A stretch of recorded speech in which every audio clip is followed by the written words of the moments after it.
Hello, beautiful soul. Welcome to the James Xander Trip, where we dive into spirituality, psychedelics, personal growth, mindset, love, and how we can connect deeper with our soul and our hearts.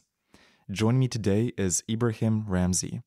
Ibrahim is a special soul that I recently met in Bali. He's a calisthenics athlete, fitness coach, someone who is deeply into personal growth and upleveling one's character in life. And when I met him, I realized he would be a great person to bring on the podcast and dive into self-discipline, the keys to self-development, why we must challenge ourselves, and how we can unlock the next level of our life. So, without further ado, Ibrahim Ramzy, welcome to the James Xander Trip. Man, thank you so much. What an introduction. That was awesome. Thank you for coming. Thank you for sharing your time with us. You're welcome, man. You're welcome. I'm excited. When you think of self-development and personal growth, what comes to your mind? So I think about this a lot, and it always changes because everything always changes. But something that always comes up is little and often, because everyone is always trying to change from polar opposite, right? Like, I'm unhealthy, I'm, sick of my relationship, sick of my job. I'm just going to, flip the script, do a full 180, and I'm going to become this buff dude who's rich and all of this stuff. And it never works, But what I know works is doing something little and often. 5 minutes of journaling a day, read 3 pages of a book, go to the gym for half an hour, and then what happens is you start to realize that you can do more, because we have this innate feeling in us that I call grateful, never satisfied. And that's actually the slogan to my business, because what I do with people I work with is if I give them physically less than they can do, because then they come back to me and say, I know I can do more. Wow. Most coaches would try to push more. Yeah. And I actually dial it back a little bit. Interesting. Because then they're like, I know I can do more. I know I can do more. Wow. And then they've brought the buy-in to me. Yeah. Because what I began to realize when I first started coaching people, I did have the push mentality. And I used to train people how I trained. And my way of training was reps on reps on reps for hours a day, because I loved it. I didn't want to do anything else. But I realized quickly that people don't want to do that. They want to sweat, they want to laugh, they want to feel good. They want to learn a new skill, yeah, but they don't really want to put that much work into it. Everyone's always looking for the quick fix, this kind of thing, the cheat code. So over the years, I developed, okay, cool. If I actually, instead of pushing you and kind of being that bigger older brother or your dad that's like, come on, be hard. It's like, let me do the opposite. Let me kind of reverse psychology this and say, you want to train 5 days a week, we're going to give you 3, right? Because then when they do the 3, they realize that this is intense, this is fun, but I know I can do a little bit more. And then what we go and do a little bit more of is not actually training. We look at how we could optimize the rest of their life. We look at their sleep. We look at their food. We look at these different things, because everyone thinks to get fit and healthy, it's just go gym. But what do you do when you go to the gym? Nobody really knows. You train, you do this, you do that, but some people are still in the same place as last year. Some people make no progress, right? So I believe that there's pillars to fitness. What are the pillars? You've obviously got to be in the gym, and then you have to recover, and recover encompasses sleep, food. That's pretty much it. Hydration, and recovery is also forms of stretching, mobilizing, active recovery, like going on walks, clearing your head, that kind of stuff. And then the last one for me is stress management. I work with a lot of people in a lot of high-end jobs and high-stress, high-intensity jobs. And the reason they don't go to the gym is not because they don't want to. They have to work. They've got to be at work until 11 p.m. I wouldn't make them go to the gym after that. Why would you? From 9 a.m. to 11 p.m. and then you got to go do an hour session. It's not healthy, right? So what I try and do is, actually, as you said, just as we were talking before this, rather than put more stuff in, I just take stuff out. So I actually get people doing less and they make more results. So simplifying. I simplify everything. I gamify and I simplify. And then I love how you said the stress management, because that's such an overlooked part of the physical regimen of, okay, how much stress are you currently perceiving in your life? Because exercising is a form of stress. So in order to add more stress, it's like you need to have that gap available. Yeah, you've got a limit. And there's two types of stress. The first one is obviously positive stress, because you never feel worse going to the gym, but you're putting a barbell on your back, you're lifting weight. It's stressful. It's difficult. It challenges you. But then you've also got the what I call unnecessary stress. And again, going back to my childhood, I realized probably when I was about 14, 15, that I will live a life avoiding unnecessary stress. And I don't know where that came from, but well, potentially do. I used to see so many kids my age, and I was 14, 15, right, when we're doing GCSEs and all of these mock tests and this kind of stuff. And they would be crying because they failed, and they would be doing all of this, like studying so hard for hours a day and then not getting the result they wanted and being distraught about it. And I used to think, this is a mock test. This isn't even the real thing. What happens when the real thing comes around? You know, this doesn't make any sense. And it just made me realize that I never want to feel like that. And if that means doing what they're doing is going to make me feel like that, I'm going to avoid it at all costs. So I would study. Yeah, I would get okay grades. I didn't get top of the class, but I was okay in school, you know, because I believed that it's not about what you know, it's about who you know. So I realized very early on that if you know the right people, you can learn the right things. So for me, I do my utmost to avoid unnecessary stress, and then I teach my clients how to do that as well. So difficult relationships with family, how do we go about them? Difficult relationships at work, how can we plan to remove them? How can we plan to do this, do that? Because there's always a potential solution. Whether or not you're willing to do it or not is a different outcome, but there's always a potential solution. There's always something to move the needle. An inch or a mile, it doesn't matter how much, we can move it forwards. What do you see as the biggest stressors in your client's life, that unnecessary stress? I'd probably say it's actually like a limiting belief and the narrative that they tell themselves, because words are powerful, right? Like the whole spelling and all of this kind of thing that people talk about with words and never being negative about yourself and this kind of stuff. But what a lot of people do is they associate words with things, and those things are predominantly negative, right? So going gym and training and exercising and things like that, for most people, is not a positive experience. It's a chore. And what does a chore make you feel like? I don't want to do it. I simply don't want to do it. So they don't, because they have that narrative. And that narrative of looking in the mirror and seeing someone that's not fit and healthy, blah, blah, blah, all of this stuff that when people say like, oh yeah, I just don't feel good, I just don't do this. But what I realized is the narrative and the definition of the word can be whatever you want it to be. So when you think of gym, what is the narrative that guides you?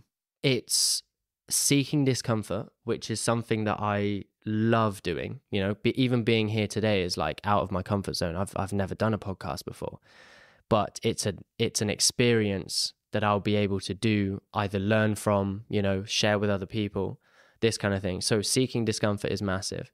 And again, I changed my narrative for that to be something positive, because for most people that's not positive either. It's a way of learning. I go to the gym to learn, to analyze, and that allows me instant gratification, which everyone is after. Instant gratification is what everyone is looking for, whether they know it or not, you know?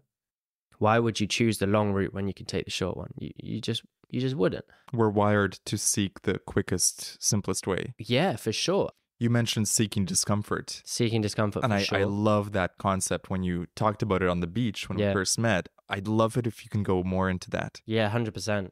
A lot of people, when they say seek discomfort, they think that I'm like jumping out of planes every day and I'm doing like I don't know, snake charming and this kind of different stuff. But it's the total opposite. It's doing something very minute that gives you a feeling of anxiousness. And when you do that, I don't know the science behind it, but I know that it expands my brain. Yeah. And it makes me think in different ways. It takes you from a why me mentality to a how can I mentality. Yes. Yeah. Because the difference between those two things is the brain can be a strategist and it can figure things out instantly when put on the spot, or it can shut off and kind of like freeze and say, why is this happening to me? I don't know what to do. I don't know what to do. So you've always got two options to choose from. We have a supercomputer in our minds, in our heads, and we tend to misuse it. And we put code and bugs into it that completely run amok and make life into chaos. The older I've gotten, the more I've focused on making sure my code is clean. Nice. How can I clean up my code? Nice. What am I thinking? What am I believing? And like you said, how can I make my brain a strategist? How can I? What are James Altucher taught me this 10 things that I can do to achieve X. Yep. And you just force your brain to come up. Yep. I think he actually does 20 things. And he says the last 5 items are the hardest. That's where your brain is working. The first 5 are easy. Okay, then 5 more. Okay, then 5 more. It's like gets harder and harder, but that's where you're training your mind and stretching it. Yeah.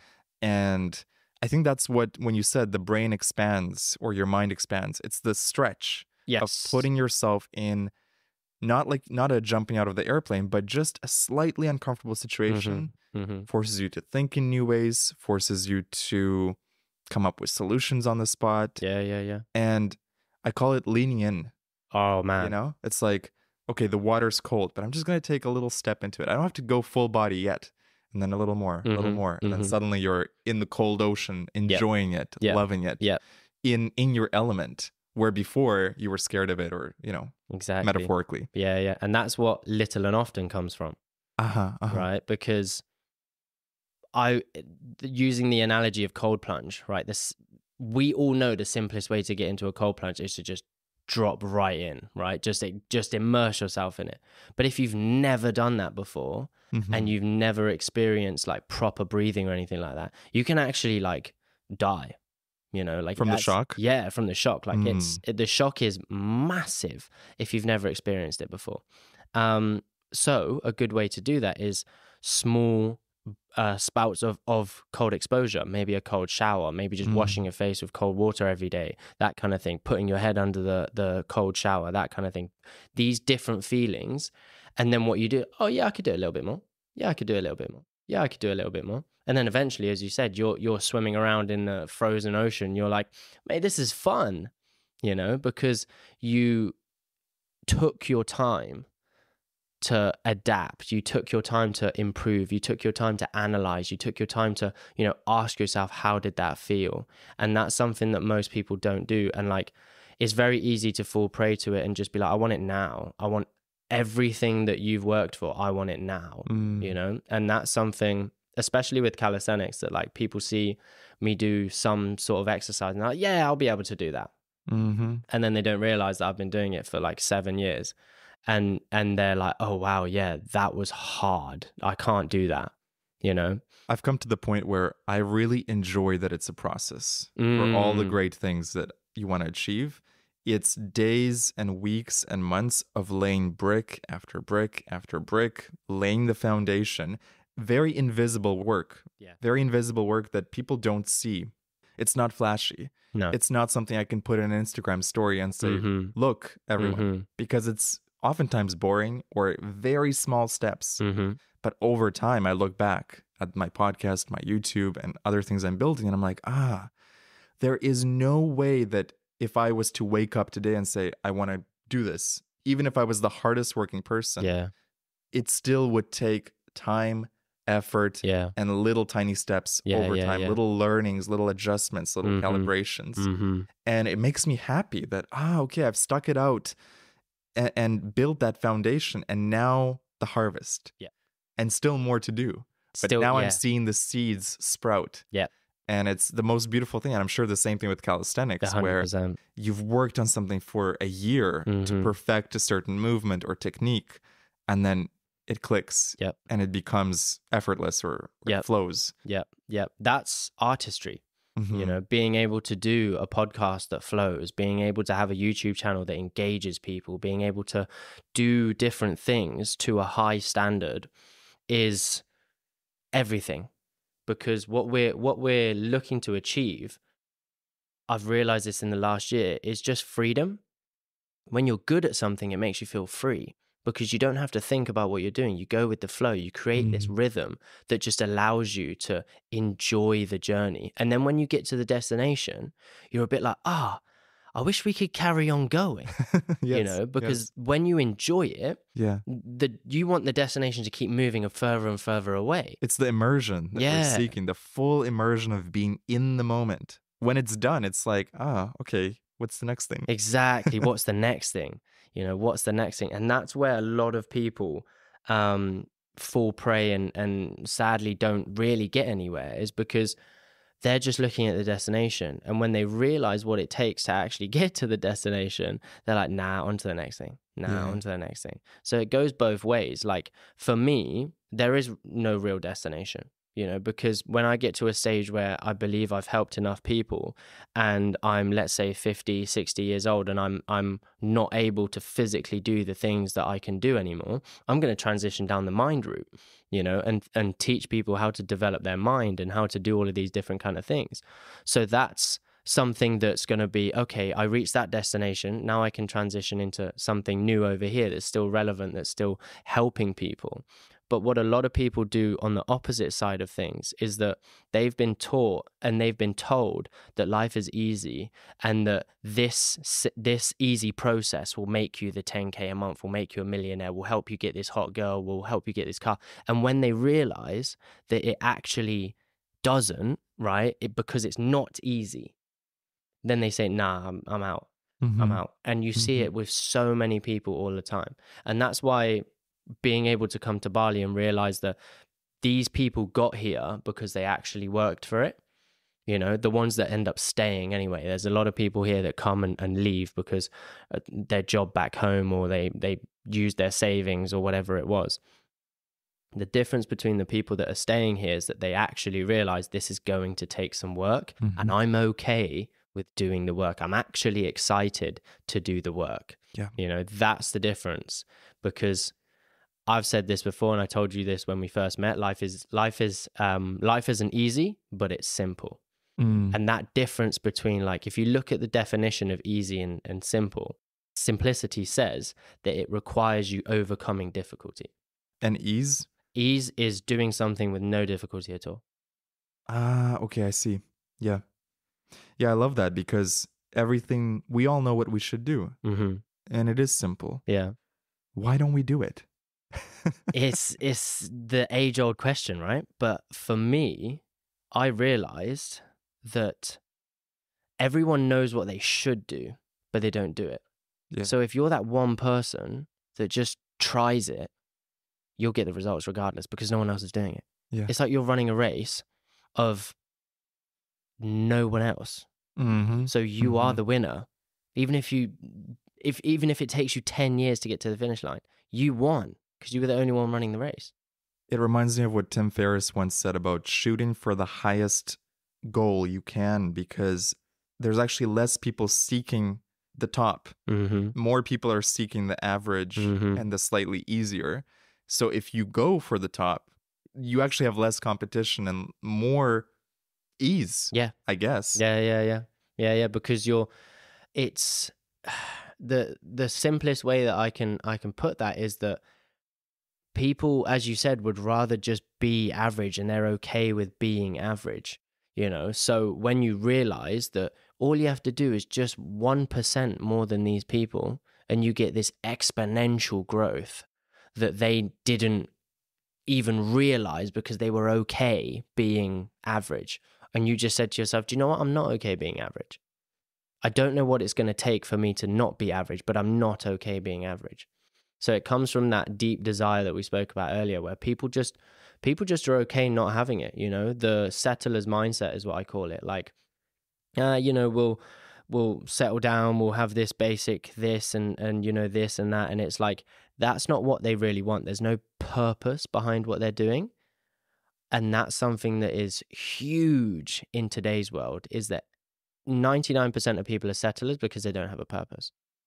99% of people are settled because they don't have a purpose. How do people discover their purpose? Or how did you discover your purpose? You have to sit and just think about it. And like, what is it that you're interested in? What is it that you're good at? What is it that you want to learn? What inspires you?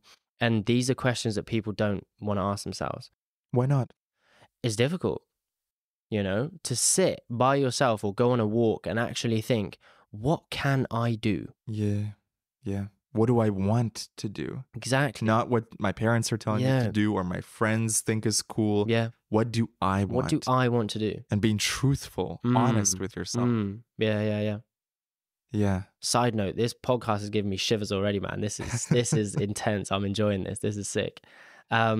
So I guess my backstory then and how I did that was I went to the gym and I was yawning all the time and I was bored in the gym. Like, I was bored. All I was seeing was people just lifting weights, staring at themselves in the mirror, and the mirrors make you look bigger anyway. When you go to the gym, 100%, I believe it's concave and convex, right? Oh, they make them like that. They make them like that. So you look bigger in the gym. So it already gives you this ego boost, right? So it's all for the wrong reasons, the commercial gym, right? It's not teaching you anything in terms of actual movement. It's not, because you already look bigger, it gives you a false sense of appearance, right? And the other reason that people go to the gym is just to free themselves, of their day. And I've had a shit day at work. I don't like my job. I argued with my missus. I'm going to go to the gym and just, get away from all of it, right? And that's what people say is their therapy, right? But for me, that's so wrong. Right? Like, I get that you want to sweat and you want to just disassociate, but why are you disassociating from problems? Just go and solve your problems. The gym shouldn't be a place to solve your problems. The gym should be a place for you to get better, develop, so when problems come, you're ready for them. That's what I believe. That's why seeking discomfort is important. That's why doing these different kind of things. When you go to the gym and you've been doing the same workout for months, and it's like, dude, add some more weight. Make it harder, Everyone goes to the gym just doing enough, and that's why they always look the same. That's why they always do this kind of thing. So my initial introduction to health and fitness was actually through my dad and martial arts.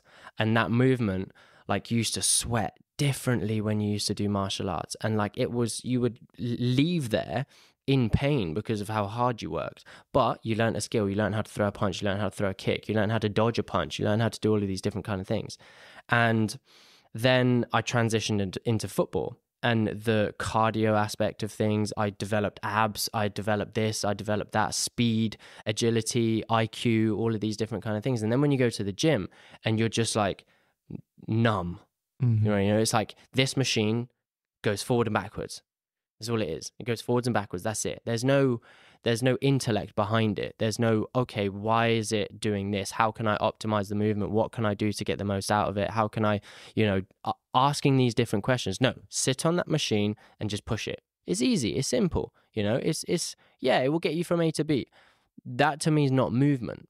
I suppose the difference is if someone truly feels every muscle as they're doing it and they're focused on it. So I remember reading Arnold's biography. Yeah. And he talked about how when he was at the gym, he would literally know exactly every single muscle that was moving and which muscle needed slight adjustments. And the reasons why, right? Yeah, for sure. And that's someone who developed an art form. For me, bodybuilding is very, very detailed. Like, it's incredibly detailed. However, this is a controversial opinion. I don't see it as a sport because there's no skill required to be a bodybuilder. Interesting. It is literally focus on your diet and go to the gym. There's no skill aspect to it. Anyone can walk on a Stairmaster for 20 minutes a day. There is a mentality to it. But that mentality for me personally is incredibly restrictive. I met two bodybuilders where I used to work and they're married And for 6 months out of the year, they are not intimate with each other because their hormones are all over the place. They have to eat and live this routine every single day for 6 months because they're prepping for this one competition. So they sleep in different rooms. They eat off the same plate every single day. They eat the same amount of food. They sleep at the same time. They do all of these very, very nuanced things. Why? To just bicep flex on stage, you know? And yes, the mindset behind it is like a very disciplined mindset. But for me personally, again, with discipline, it's boring. How did you start in your journey with calisthenics? My bedroom, I had a pull-up bar and I couldn't do a pull-up. It was actually my older brother's pull-up bar and I couldn't do a pull-up. I used to hang off it. I used to try and pull up. And then one day I just got a chair and just started doing them half. So I had my feet on the chair so I could touch I could grab the pull-up bar. And then I started just doing pull-ups with my feet on the chair. So assisted pull-ups, up and down, up and down, up and down every day. And then I slowly took one foot off. Then I only had my big toe on the chair and then I could do pull-ups. And that to me was like, what? I've gone from not even being able to dead hang to do a pull-up just by doing it every day, little and often, you know, couple of reps here, couple of reps there, couple of reps here. And that's, after that was when I started like the football and all of that different kind of stuff in the martial arts. And then I went to the gym and it just reconfirmed that like I want to move and I want to enjoy movement. So I used to go to the gym with friends and then I realized this just isn't it for me. It's not it at all. And there was a park probably about 10 minutes from my house with a pull-up bar in it. And I used to go there instead. And I didn't know what I was doing. I was just messing around and they had monkey bars and I would swing on the monkey bars and I would spin and I would, you know, roll around on the floor doing roly-polies and trying to jump from the tree to the bars and that kind of stuff. And by the end of a couple of hours, I was dead. And then a month or two later, I was strong. Not in the sense of like, oh, I'd progressively overloaded. No, I'd just been enjoying movement. Yeah. Doing monkey bars, like a one-arm pull-up, right? I never trained for a one-arm pull-up. I just did monkey bars every day.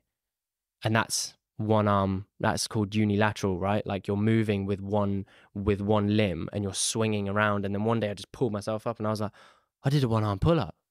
I never wanted to achieve it. I just wanted to have fun and move. And my grip strength got stronger. My overhead mobility got better. My arms got stronger. All of these different kind of things happened. And it's just because I was having fun and enjoying moving. Only now that I'm at a level that I'm at, it has to get more specific. But at the start, it's just pure enjoyment. For someone who's never done calisthenics, what would you tell them that they might not realize of how beneficial it might be for them or how fun it could be for them? It's your body and it wants to move. So calisthenics is anything that you do that's movement because it's body weight training, right? So squatting is a form of body weight training, all of these different kind of things. And in terms of the enjoyment, for me, it comes from creativity because as I said, those machines at the gym do one thing. But a pull-up bar, you can do a million different things on a pull-up bar. Without even having a pull-up bar on just the floor, you can do a million different exercises just using the floor. So it forces you to get creative and it forces you to go into that strategic mindset, right? That how can I, rather than, oh, I don't know what to do. When people go to the gym, they're so overwhelmed by these machines, by all of these different kind of things. What weight should I use, this, that? Whereas in lockdown, everyone started body weight training and everyone started to feel amazing. Everyone started to go out on runs. Everyone started to, you know, just be out in nature and the sunsets. And even sometimes when it rained, going on a run in the rain, like you're not doing anything special, but you're doing what feels right. And that's pretty much what calisthenics is to me. It just feels right.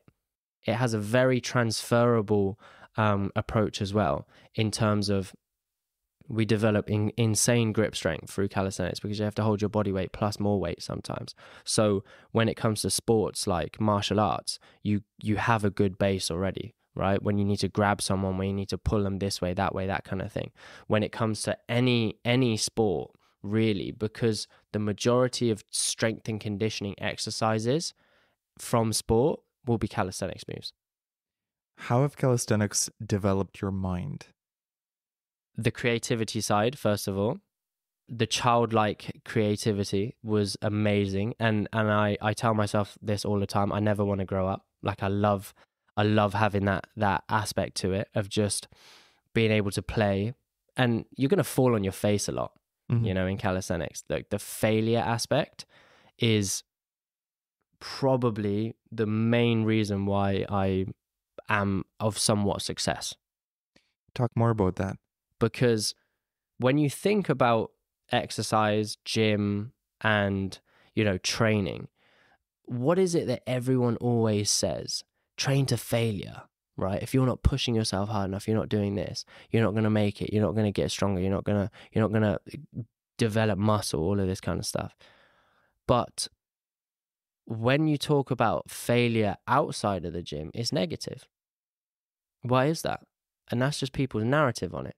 Mm-hmm. So for me, what I realized was I go to train to fail. So if I use that same approach when I'm in life, I'll get the same outcome as I do when I train, which is more muscle, which is progress in terms of strength, physique, discipline, everything that comes with failing in the gym. You know, as long as you're not an idiot and burn out and these different kind of things, and then you get seriously injured and that kind of stuff, right? Because you can always go too far one way. So it's like getting more reps in life. Exactly. You get more reps in life. For example, talking to a new person. So many people get anxious about doing that. There's so many keyboard warriors nowadays that can say anything online, but when it's like, cool, say that to someone, they won't say it. Right. And not to say that it's like negative, but even if, let's say, for example, you have an awesome outfit on today, right? Like most people would just think in their heads, that's a nice outfit. They won't tell you that, you know? So getting those reps in terms of telling people different things, whether it's something that you like or something that you don't like. If you get rejected, who cares? You know, you just go again. You just go again. You just go again. Because by continuing to go, everything always goes your way. What has your relationship been like with rejection? I used to be, so I wasn't always this way. Definitely not. And I wasn't my friend for probably about 4 to 5 years of my life. Like I did not like myself.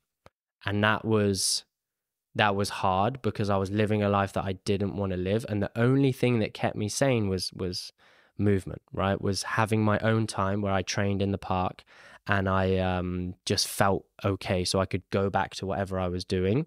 And it's not that I wasn't trying to better myself, right? I said before that people train to get away from their problems. I was trying to figure out what were the problems were going on, but they kept popping up left, right, and center. So in school, I was bullied quite a lot, and that separated me from the people that were in school, right? And I went to a very white British school, and being tanned and having a name like Ibrahim, they were like, nah, this guy is definitely some sort of terrorist, you know?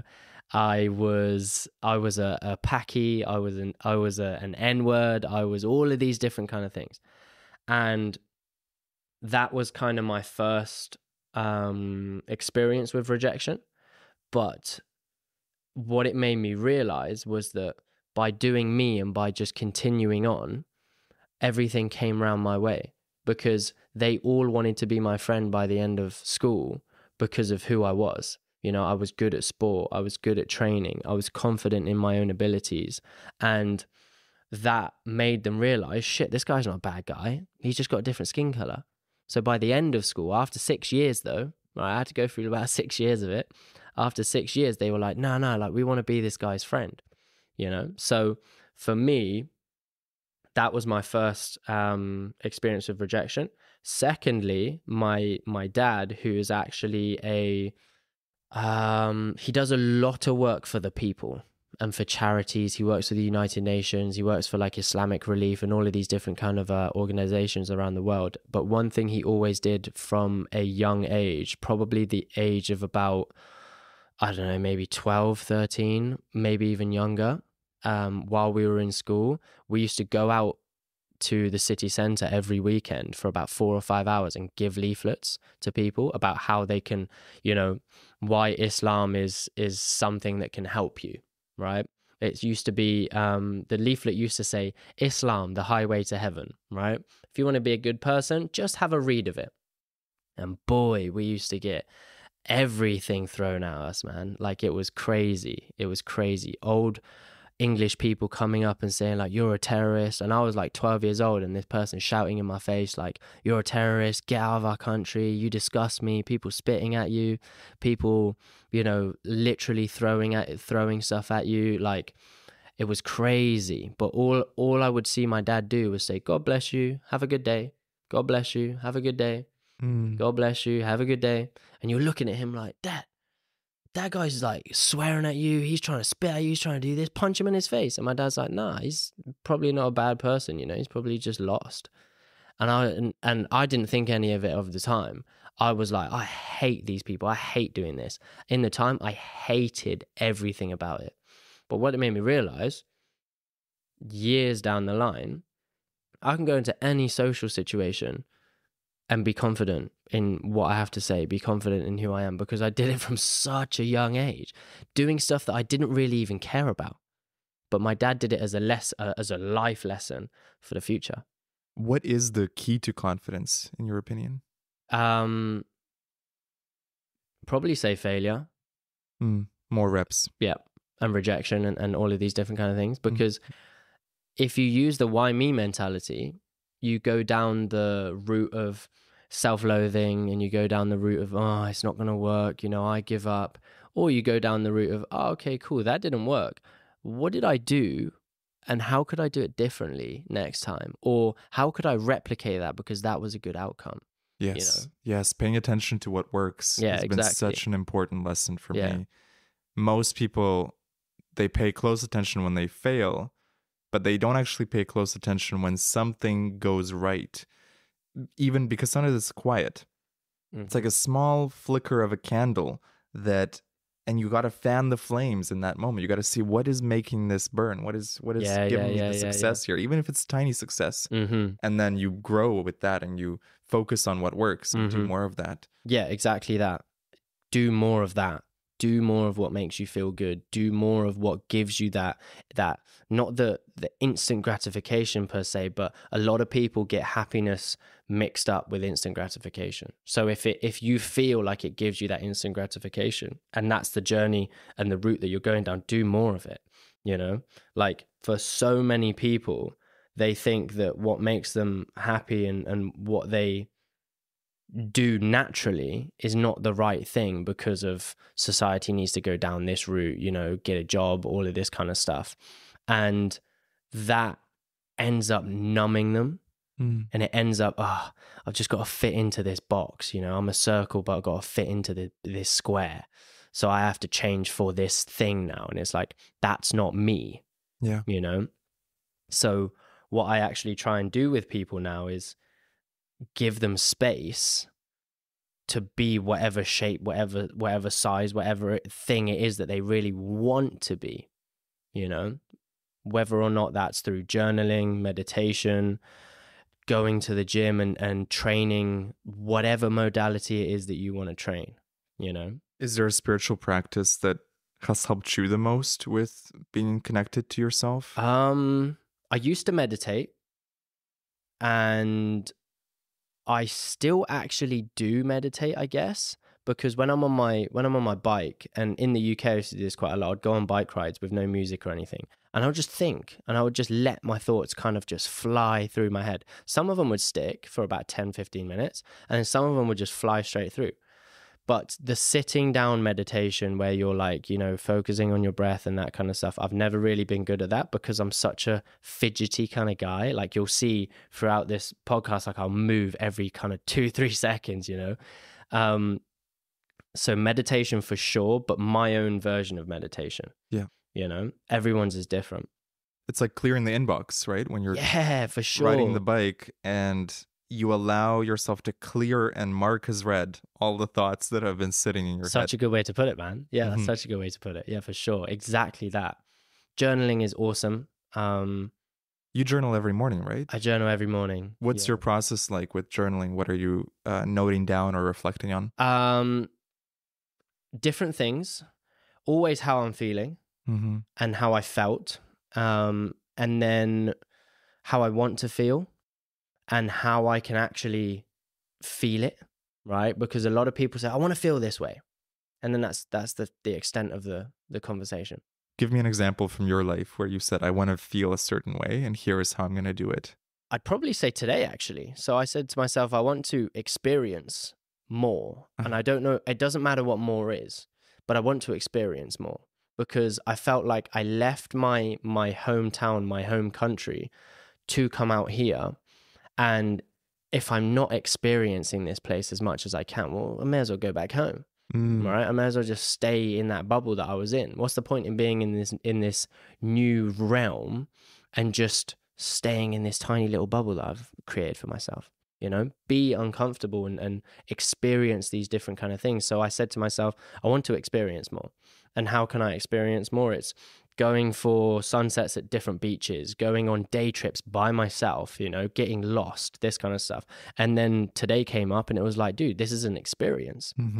This is what I want to feel. I want to experience different feelings. I want to experience different emotions, different environments, because that will allow me to learn something about myself. I don't know what, but I'm open to learning about myself. What is the feeling you want 2024 to feel like? Consistent, but I don't know the word for it. Basically adrenaline. Ooh. Yeah. Like a rush. Yeah, like a rush, but not like a crazy rush, like a consistent, just past my edge rush. The drip of adrenaline. The drip of adrenaline. Yeah, the drip of adrenaline. I love it. Because that makes you feel alive. You know, when you're that to me is the simplest way to feel alive, you know, and you can't jump out of a plane every day, right? Like, also it will get boring after a while, right? When you see people and you can tell that they've lost that spark, like maybe it's been years since they felt alive. What do you think you could tell them if they were open to hearing it that might spark them up again and reconnect with that joy, that adrenaline, that rush of I am alive? I always go back to being a kid. I always say, what is it you used to do? And what did you want to be when you were 8, when you were 6 years old, when you were 12? Because that is the purest form of want. What did you want to do when you were 12? Move. Just wanted to be outside. I just wanted to be having fun, moving. Like it was a lot, as I said, a lot of football, a lot of martial arts, a lot of random bike rides, a lot of like, we used to climb the biggest trees we could find and then absolutely shit ourselves at the top. You don't look down when you're climbing. You get all the way to the top. You look down, you're like, oh my, look how high we are right now. And you are absolutely bricking it. So 12-year-old Ibrahim also wanted the drip of adrenaline. Exactly. And like we'd jump on our bikes and we would take a small jar, like a plastic jar, and we'd go fishing. No equipment or anything like that. We just like, we're gonna catch a fish. Doesn't matter how long it takes. So we used to fashion fishing rods from sticks and like random different bamboo shoots and this kind of stuff and all of these. You don't know what you're gonna find, but you're gonna figure it out. And if you don't catch a fish, you tried. It's fun, you know. So a lot of innocent play, and people have lost that. People have definitely lost that. So I always say, go back to what you wanted to do when you were a kid. It's beautiful that you kept that spark of play in your life all throughout with calisthenics. 100%, yeah. It's like that thread of play. Yeah. Pure movement. Yeah. You know, I got so happy yesterday when I was at the gym. I was at the gym at like 8:30 yesterday and I was training and I was almost the only one there. And then this probably about 5-year-old kid showed up to the gym And I didn't see parents or anything like that. Maybe they were away somewhere else doing something. And this kid just kind of looked around and was like, whoa, this is cool. And he saw a climbing rope, and he saw 2 boxes, and he put one box on one side of the climbing rope, one box on the other side of the climbing rope, and he just started swinging. And he just started laughing and swinging. And I just sat and watched him for about 10 minutes and was just like, that's happiness. He doesn't know where he is, doesn't know where his parents are, but he's seen a rope, he's got 2 plastic boxes, and he's just sending it.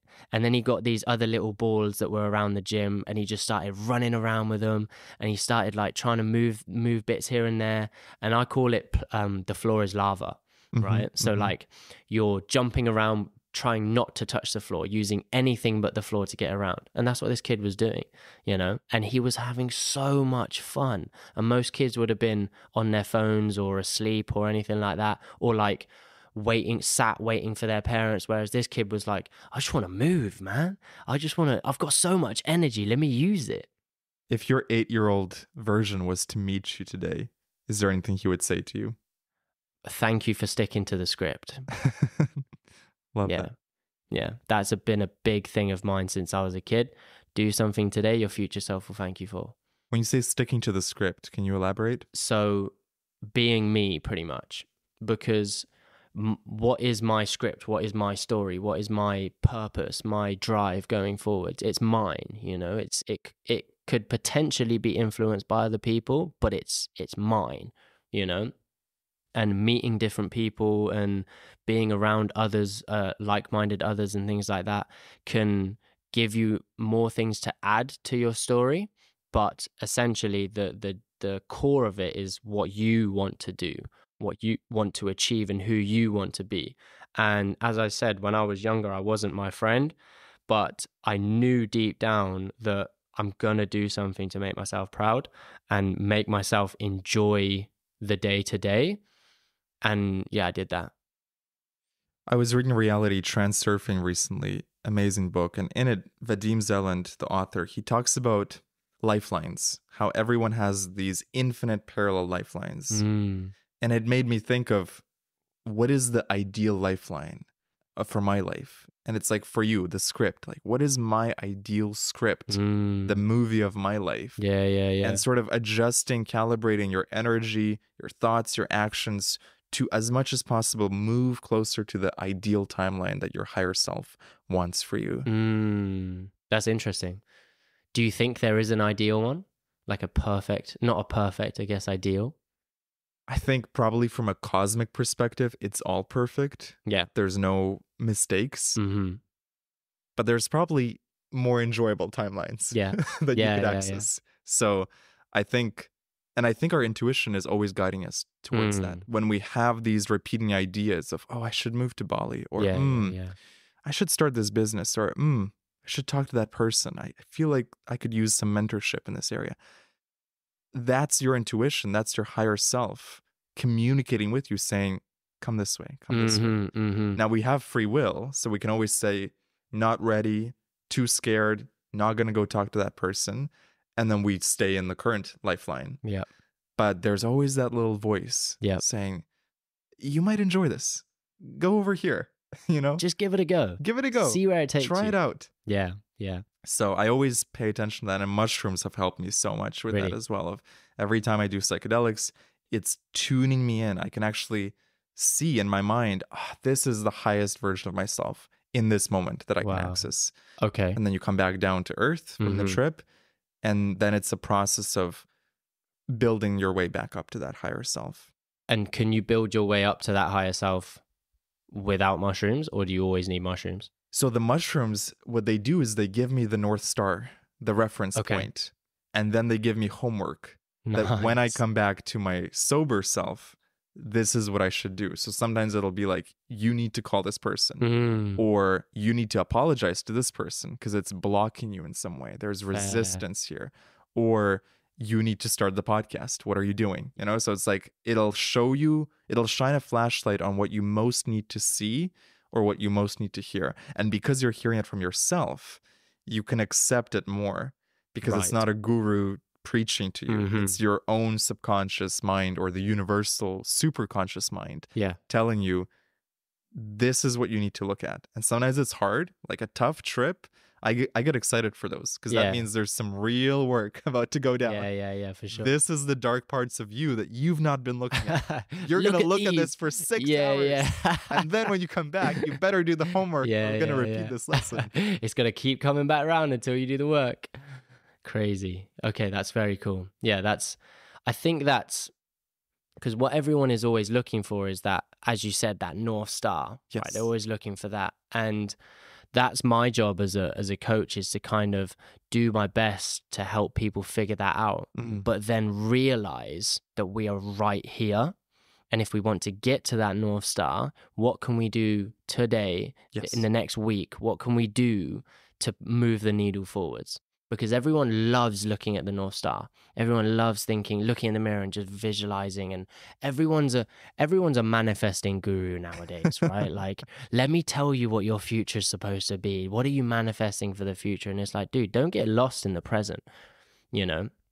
Because it's so easy to just bumble through your day thinking about, when is this going to happen for me? Why is this not happening? Why is this not happening? Blah, blah, blah. But then you're not actually doing anything to get yourself there. You're just thinking about it. You're just talking about it. There's no real action. As you said, it's supposed to be difficult, right? And you get excited for the difficult because you know that on the other side of that difficult is results. Catharsis. Yeah. You're going to figure something out. Exactly. You're going to see what you have not seen perhaps in years. And once you see it, you can't unsee it, and then it guides you. And that's powerful because when you think about there's nothing new under the sun, but then when something is shown to you that allows you to open up, maybe not a new pathway, but maybe a closed pathway, right? Like a closed way of thinking from when you were a kid, or from you shut something off because of some sort of trauma or something like that.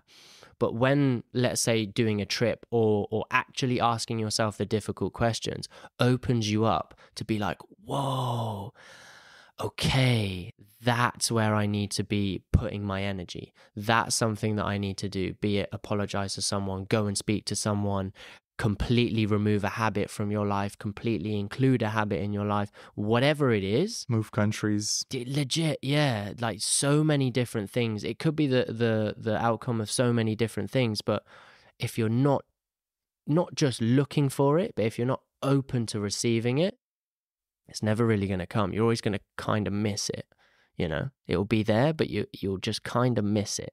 I love what you said about the North Star of bring it to the present moment. And it reminds me of something I read where the author was saying, if you can't create abundance in this moment, where you are now, you're not going to get there. It's not in some future faraway thing.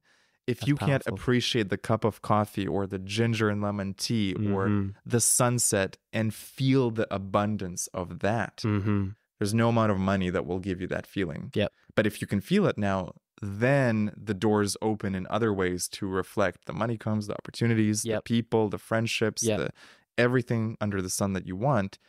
But it's got to start here.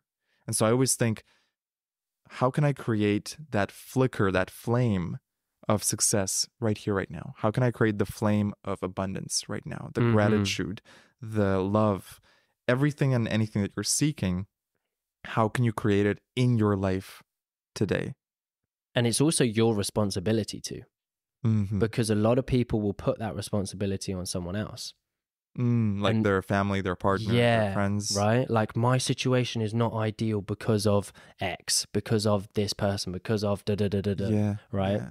So they're always playing the blame game. But what I realized, and it actually came from handstands. Everyone used to say to me, I can't wait until I find the balance. And I used to think about that, and I didn't know how to answer what at the time, but I sat and thought about it for ages. And I thought, when I go into a handstand, I don't just find the balance, I create the balance. Like, I'm the one holding myself up in a handstand. There's not some wind that's holding me up, or like some invisible dude. It's me, right? You create the balance. I'm creating the balance to hold myself up. Yeah. And then when I started telling people that, they were like, yeah, of course, I get what you mean. And I was like, no, I don't think you do get what I mean. Because what can you do to create the balance? Yes. What is it that you can do? What is the process of a handstand that allows you to balance? And then they started to answer and say, well, yeah, using your fingers, making sure that you're stacked correctly, which means that everything is nice and parallel. And from that, they started to create the balance. And I didn't do anything to their handstand. I just told them to think differently. Yeah. You know, I gave the responsibility to them. And then I started to think, okay, cool, yeah. Everyone's looking for balance in their life. Everyone's looking for you know, I can't wait to have a balanced social and business and work-life balance, all of this kind of stuff. And I used to think, go and create it then. You know, the reason I enjoy my job, the reason I love what I do is because I created it. I created this job for myself. This ties in so beautifully to purpose as well. Yeah. You don't find purpose. You create it. And that's why I said you just have to sit Yeah. and build it. Yeah. I think one of the biggest traps is people think they're going to find it. Mm-hmm. Someone's going to give it to them. Ugh. They're going to go on some journey and like a treasure chest, they're going to open it and it's like, there it is. The leprechaun at the end of the rainbow, right? Yeah. He's got this crazy... Yeah, no, I completely agree with you, man. You create it. And I think it's the same thing with clarity. You don't find clarity. You decide to create clarity. Exactly. You sit with yourself, you look at all the options of your life and you say, okay, we're going to get clear on this. We're going to create it. Yep. And that's not easy, but it's simple. That's right. All you have to do is sit there, right? You go on a walk, you take a notepad and a pen, you know, you ask yourself difficult questions, thought-provoking questions. Yes. Because otherwise, if every question is yep, the answer is yep, or sure, or I'm fine, you know, like, what are you ever learning, right? And also, the other thing that I think about training and personal development and things like that, if you always get everything first time, life is going to be incredibly boring for you. There's nothing that's going to excite you, right? Failure is it leads to excitement, right? All of the failures make the success feel so much better. Yeah, that's so true. You know, because if you never done a backflip before, and I was like, here's how to do it, and then you do it straight away, you're gonna be like, oh, okay, yeah, I can do a backflip now. You don't appreciate it. You don't appreciate it at all. And then you keep getting that success, right? And then you're like, everything's just a bit naff. Everything's just a bit, you know, what's the point in doing anything? I get it every single time. You know, what's the point? So true, man. So true. I love what you say. Failure leads to excitement. Yeah, 100%. Yeah, definitely. Because if you're failing and then you make progress, right? And you get that aha moment. You get that, yes, I figured something out. Yeah. You know, all of those hours that I just put in, like the pain, waking up with DOMs, you know, be it late nights working on your business or whatever it is. And then you get that aha moment. You get that 2% increase, right?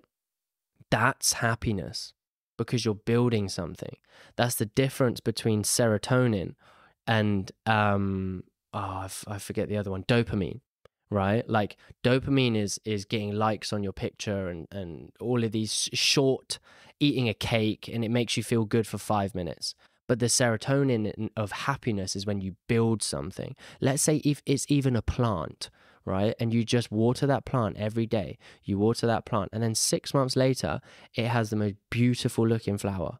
Yeah. And you're like, wow, look at that.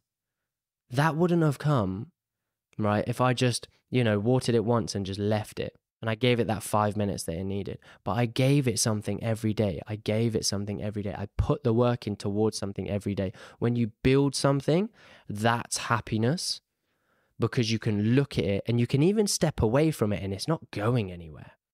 You know, that gives you happiness. Raising a family. I mean, I haven't had the opportunity to do that yet, but raising a family, like looking at your kids and being able to be like, damn, they are some cool people. Yeah. You know, like that would put the biggest. I'd be smiling all day, every day if that was me. All day, every day, just to know that my kids are successful and good people and these different kind of things. That's the difference between dopamine and serotonin, between happiness and happiness. You know, that's true the difference. fulfillment. True fulfillment, exactly. Man, you touched on something so resonant. I'm tearing up because that is the sweetest things in my life, is when I can see that I'm building something and I can see the progress and that every little brick that I've put forth, and now it's coming to fruition. And it's not a quick fix. It's not a quick win. It's the building, and there's so much fulfillment in that. And I love how you use the example of the plant, of just nurturing a plant, taking care of it, watering it. I read a quote recently: water what waters you. Water what nurtures you, what fulfills you, what brings you that joy. Yeah. And keep watering those seeds. And man, there's nothing better than looking in the mirror, for example, and seeing how you've built your body. Yeah. Or looking at your business and seeing how years of work have brought you to a certain place. Yeah, for sure. Yeah. And the majority of the things that you have to do in order to do that are not complex. There's small steps. It's just small steps done over and over again. And sometimes, as you were saying when you were speaking about building your own Rome and brick by brick, sometimes you're going to put the brick the wrong way. Exactly. You know? Many times. Yeah. And you're going to wake up the next morning and go, that was a mistake. Exactly. I got to redo that. Exactly. I got to redo that, you know? I say... but you're not taking the whole scaffolding down. One you're step not back destroying. for two forwards. Exactly. That's what it is. And it's okay to rejig. I used to actually play this game with my ex, and it's called Bananagrams. Have you ever played that game before? So it's basically about kind of like dominoes, but with letters. So each little square has a letter, and you get maybe 20 of them, and they're all facing upside down so you can't see them. And then you say flip, and you flip them around, and you can see P, L, all of these different letters, and you have to make words out of them, right?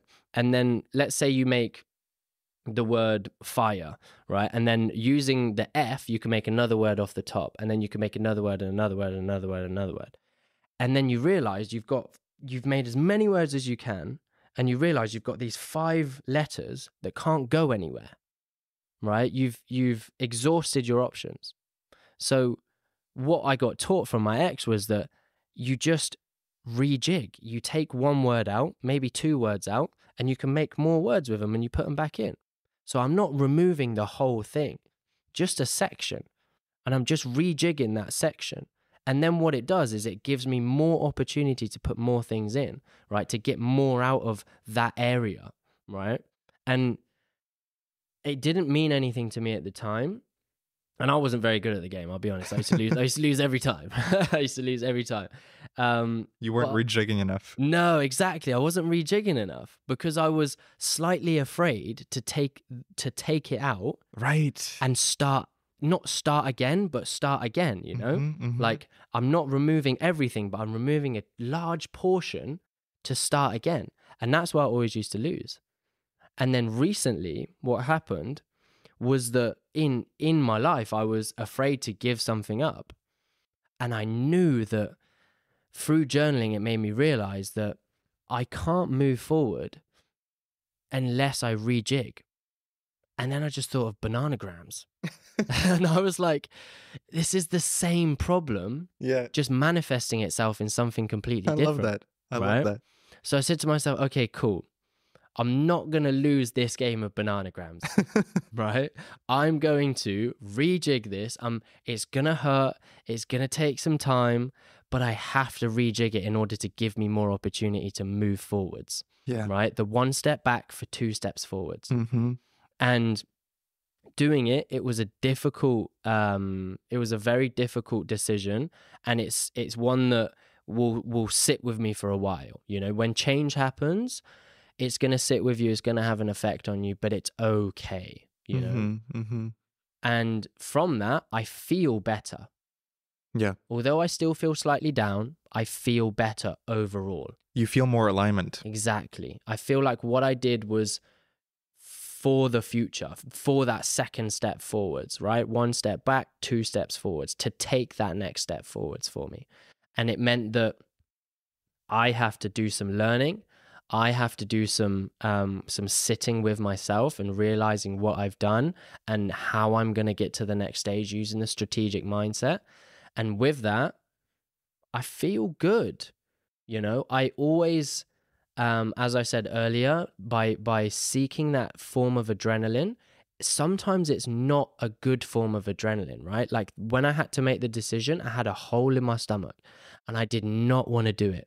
I just did not want to do it. But you felt that it would be the correct decision. Exactly. And that was through journaling as well, because being in Bali, I actually don't have anyone that I'm like close with that knows me. You know how everyone knows each other, but no one really knows each other, you know? We haven't been here long enough. I've only been here 5 months. People have been here a year or two. You know, you can build relationships in that time, but knowing someone, you know, is different.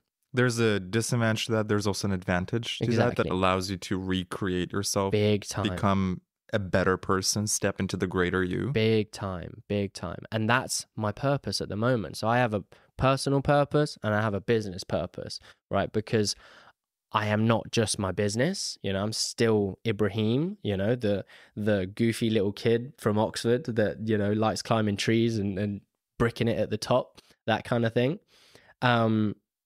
So my personal purpose moving forwards in this year is to become a man that I can call my friend. You know, I'm happy with myself. I'm happy who I am. I'm confident in the words I speak, the actions I take, all of these different kind of things. And it gives me that sense of calm because of the confidence. Are you your friend today? Yeah. I'm definitely moving into it for sure. There's been a few scenarios where I've done some things and I've been like, yeah, that's what I wanted to do. That's what I did, even though it was difficult. Yeah, that's a pat on the back for me. Thank you for sticking to the script, that kind of thing. That difficult decision you mentioned, is it too personal to go into?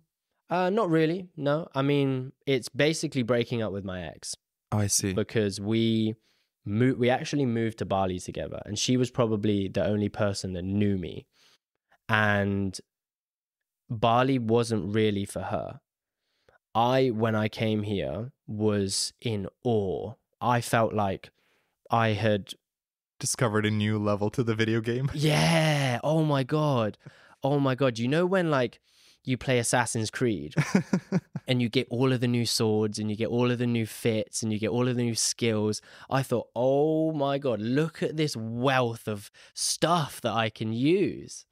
And it showed in my social media. It showed in my experiences and conversations with people and things like this. It showed at the gym. It showed in so many different ways. But for my ex, I don't think it did. She didn't get the same feeling that I got.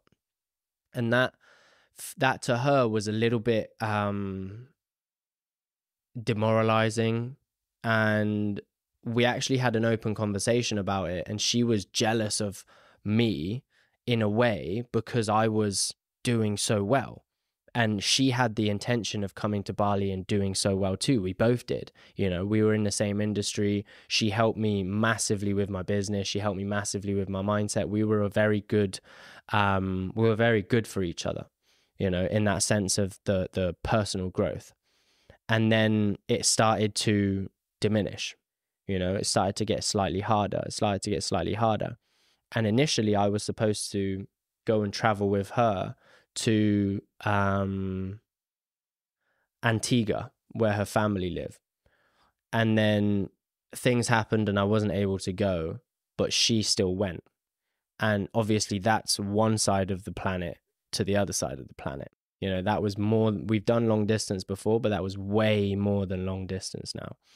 And it kind of became apparent that we weren't going to continue things, you know, even though that to me was like this is pretty much my best friend. This is like the person that I'm in love with. This is the person that I wanted to, you know, live life with. And you know how they say grow with someone? I decided that was going to be her, you know, and by traveling and separating and these kind of different things, that was difficult. And we still stayed in touch, and she helped me with business, and, you know, I actually employed her to work for me and this kind of stuff. But I realized I'm not going to be able to move forwards, and she's not going to be able to move forwards if we're still trying to cling on to this thing that we've got. And that was the difficult decision, where it was like, look, this person is fantastic for me. This person is meaningful to me. This person is life-changing. They help me a lot discover who I am. And you don't want to let that go, you know? But it's meant to be a season. Exactly. Yeah. Exactly. And yeah, it was difficult. And like, I still think about it a lot. But at the same time, it doesn't stop me from moving forwards. You know, it's okay to grieve. Yeah. You know, we grieve relationships. I think it's such a normal part, but we don't realize that grief comes not just from death, but the death of a relationship. It's, even if she's still in your life, it's not the same. Yeah. Nor is it supposed to be. Yeah. And letting go of people, man, it's tough. Yeah, for sure. It's maybe some of the toughest decisions in life, but you always know when you're acting in integrity and alignment. And if you make that decision from alignment, it can only create alignment. This is something I learned from a recent podcast guest. She said, alignment creates alignment. And what she meant by that was, because we were talking about, how do you say no to someone? You know, like they want you to do something, you want to help them, but it's just not a fit. Mm-hmm. And I would feel guilty about it. Mm-hmm. And she said, no, because when you say no out of alignment for yourself, you don't know what kind of alignment it creates for them. Your no could unlock the next step of their journey in the video game. So an ex is a great example. You break up with someone because you feel, I need my alignment in this way. You are also creating, doors will open for her, for her alignment in ways that you cannot see, that she will see. Yeah, for sure. And that, you know, when she said alignment creates alignment, it really brought things into focus for me. Yeah, that's a very good way of thinking about it, actually. Yeah, for sure. No, I say that to a lot of people a lot of the time. If it doesn't align with where you need to go, just don't do it. You know, because when you have that understanding of, oh, I'm going this way, and then someone tries to draw you over to the left, and you are so committed to going this way, the instant answer is no. Yeah. Because, oh no, sorry, that's actually not the direction I'm going in. If you're trying to get to the airport and someone says, take that left and go to the beach instead, you're like, no, I'm trying to get to the airport. You know, that's my destination. I want to get to the airport. So I'm going to go and follow the route to the airport. That's going to take me, if I go that way, that's going to take me another 4 hours to get there. That's not what I'm going to do, you know, but it's quite difficult to do that with a lot of people. The main one is drinking, right? People don't want to drink, but then everyone around them is drinking, so they end up doing it, you know? And then they get to the next day and the next day and the next day, and then months go by and they're still drinking, and months, and then years go by and they're still like, I just feel so upset that I'm still drinking. Yeah. You know, I feel so upset that these things are still going on. And it's like, it's okay to say no. It's an art of saying no. It's a skill as well. Big time. And it's the reps. Yeah. The more you say no in alignment and integrity, the better you are at saying no quickly and effectively when future situations come up. Yep. It's been a huge lesson for me in 2023 and also in 2024. I'm getting the fruits of that, the lesson that I learned. I'm much better at saying, no, this is not in alignment. We are moving this way. Yeah. And with the drinking, I think it's an interesting example because I see two facets to that. I'm sure there's more, but one facet is knowing yourself. When you know yourself and you've already pre-decided, I am not the type of person who drinks, it's actually a very easy no. Yeah. Sort of like when people say I'm vegan. Yeah. It's not even a question at that point. Do you want to try this chicken? It's like, no, I've already pre-decided. Yep. Maybe 10 years ago. Yep. And that decision can change depending on what the person grows and becomes For later sure. on. But in the moment, they've already made the decision. So it's knowing deeply who you are. And then the second thing, which people, they don't want to hear this, but you got to stop hanging around with the people that are drinking. Like, how can you expect to put yourself constantly in environments where others are doing one action and you have to then discipline yourself to do another? Yeah. Wouldn't it be far easier to maybe get a new social circle Yeah. that already understands the benefits of not drinking? Like, Yeah. for me, I have my own challenges, but drinking is not one of them at all, No. because no one in my life drinks. Yeah, right. It doesn't even come up. Every gathering I host or attend, Yeah. it's not even, maybe like occasionally someone will order a wine or something. Yeah. But for me, it's such a non-issue, but it's a non-issue not because I'm smarter or more disciplined. Mm-hmm. It's purely an environmental thing. I've Right. designed my life, Created it. created it, There you go. decided these are the types of people that I want in my life. Exactly. And I'm sure you've seen the same in your life, where 100%. you have crafted the social circle of your life Yep. to align you Mm-hmm. in the direction of your North Star. Exactly that. A very powerful phrase that I live by is to avoid still people. And I made a Yes. post about this the other day because You did. You said avoid still people like a disease. yeah, because they are. Right? Tell me Like, more about this. Think about that scenario that you just said. If you're going one way, which is the way of cleaning your body, non-toxic, whatever it might be, and everyone you're around is drinking, Mm-hmm. what happens? You end up drinking. I guarantee it. No level of discipline is gonna hold you back from that. I'm telling you, if you're around them every week for a whole year, you're gonna drink. Same thing with weed. Same thing with anything. Anything, literally, porn, and it also goes for the good, That's right. right? That's right. So when you avoid still people, and still people, for the definition and the meaning of the phrase is people that are still broke, pessimistic, complaining, negative, toxic, and worst of all, in the same place as last year. Yep. Because you can tell that if someone is not moving forwards, right? Neither are you. Mm-hmm. If your 5 friends are not moving forwards, if your 5 friends are all broke, if your 5 friends are all out of shape, if your 5 friends are all pessimistic, you're going to be number 6. 100%. 100%. I also heard this incredible phrase from Sahil Bloom, where he said, you know, the common phrase is you are the sum of the 5 people closest to you. But he added a nuance to it. He said, you're actually, out of those 5 people, the one that is the lowest common denominator, that is what you'll become. Mm-hmm. So you might have 4 incredible, motivated, ambitious, driven people in your life. Yeah. But that 5th person that always gives you the ick, always leaves you feeling a little bit drained, a little bit pessimistic, that's the common denominator that you're going to become. Really? And apparently they did a study on this. And so it's even scarier than the 5 people. It's actually the one person in your life that's holding you back, that you feel is holding you back. Guess what? They are holding you back, and more than you think. Way more than you think. This is Way what more. people don't realize. They think that, I've known that guy for so long. We're like brothers, man. Like me and him, we go way back.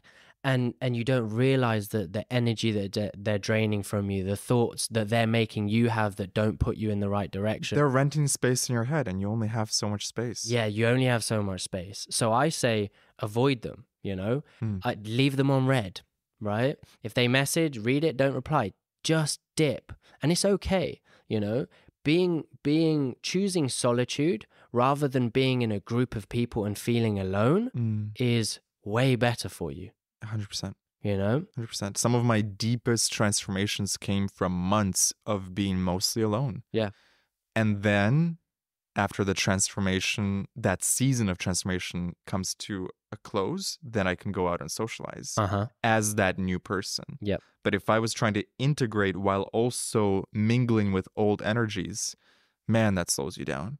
It's like 2 magnets that are the same side, the north and the north, right? The same polarity. Same polarity. They're not going to connect, so you're trying to put 2 things together that just can't go together. You're trying to grow, but at the same time, stay where you are. How does that make sense? You know? Yeah, beautifully said. Right?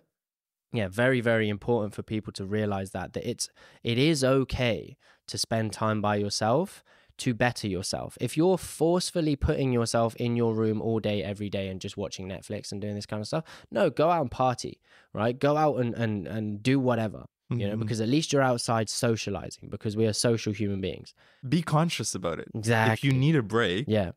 go take a conscious break. Sometimes, like, if I want to just surf the web and like go on Instagram, I'll do it. I'll be like, okay, this is what I've decided to do.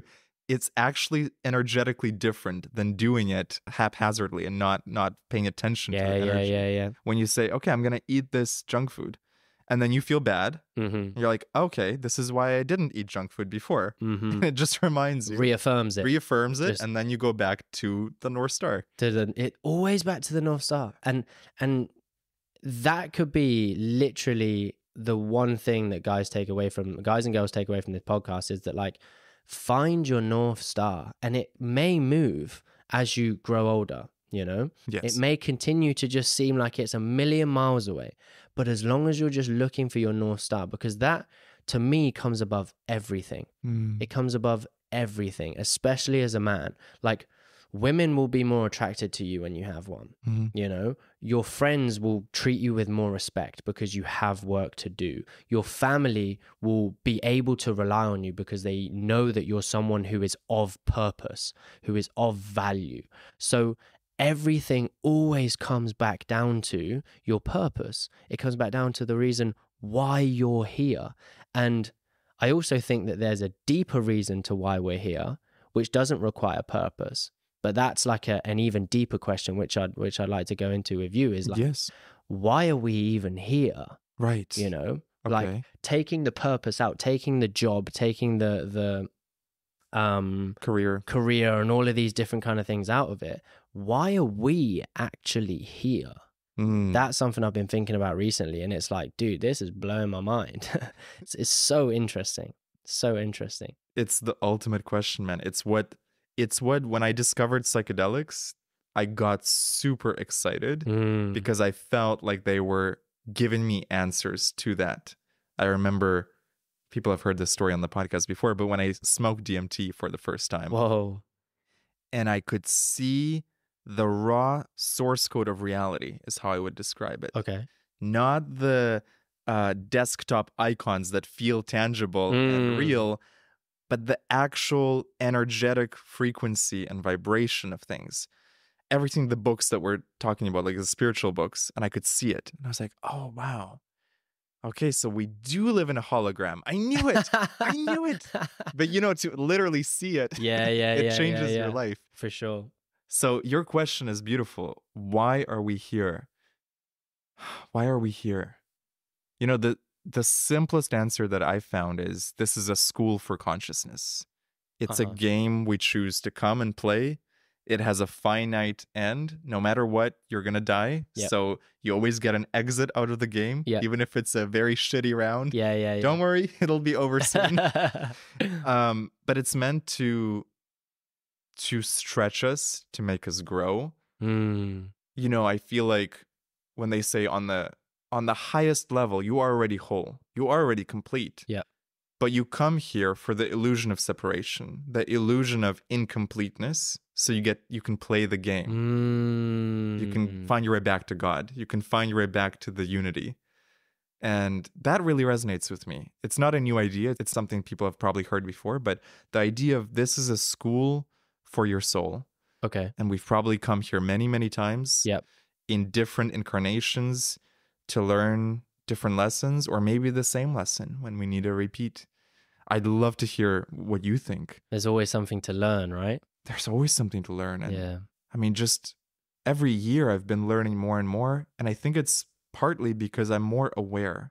Oh, yeah. The awareness is higher. When I was a young kid, it's like, you just miss so much. Yeah. And it makes me think, oh, wow. So the 50-year-olds and the 60-year-olds, how aware are they?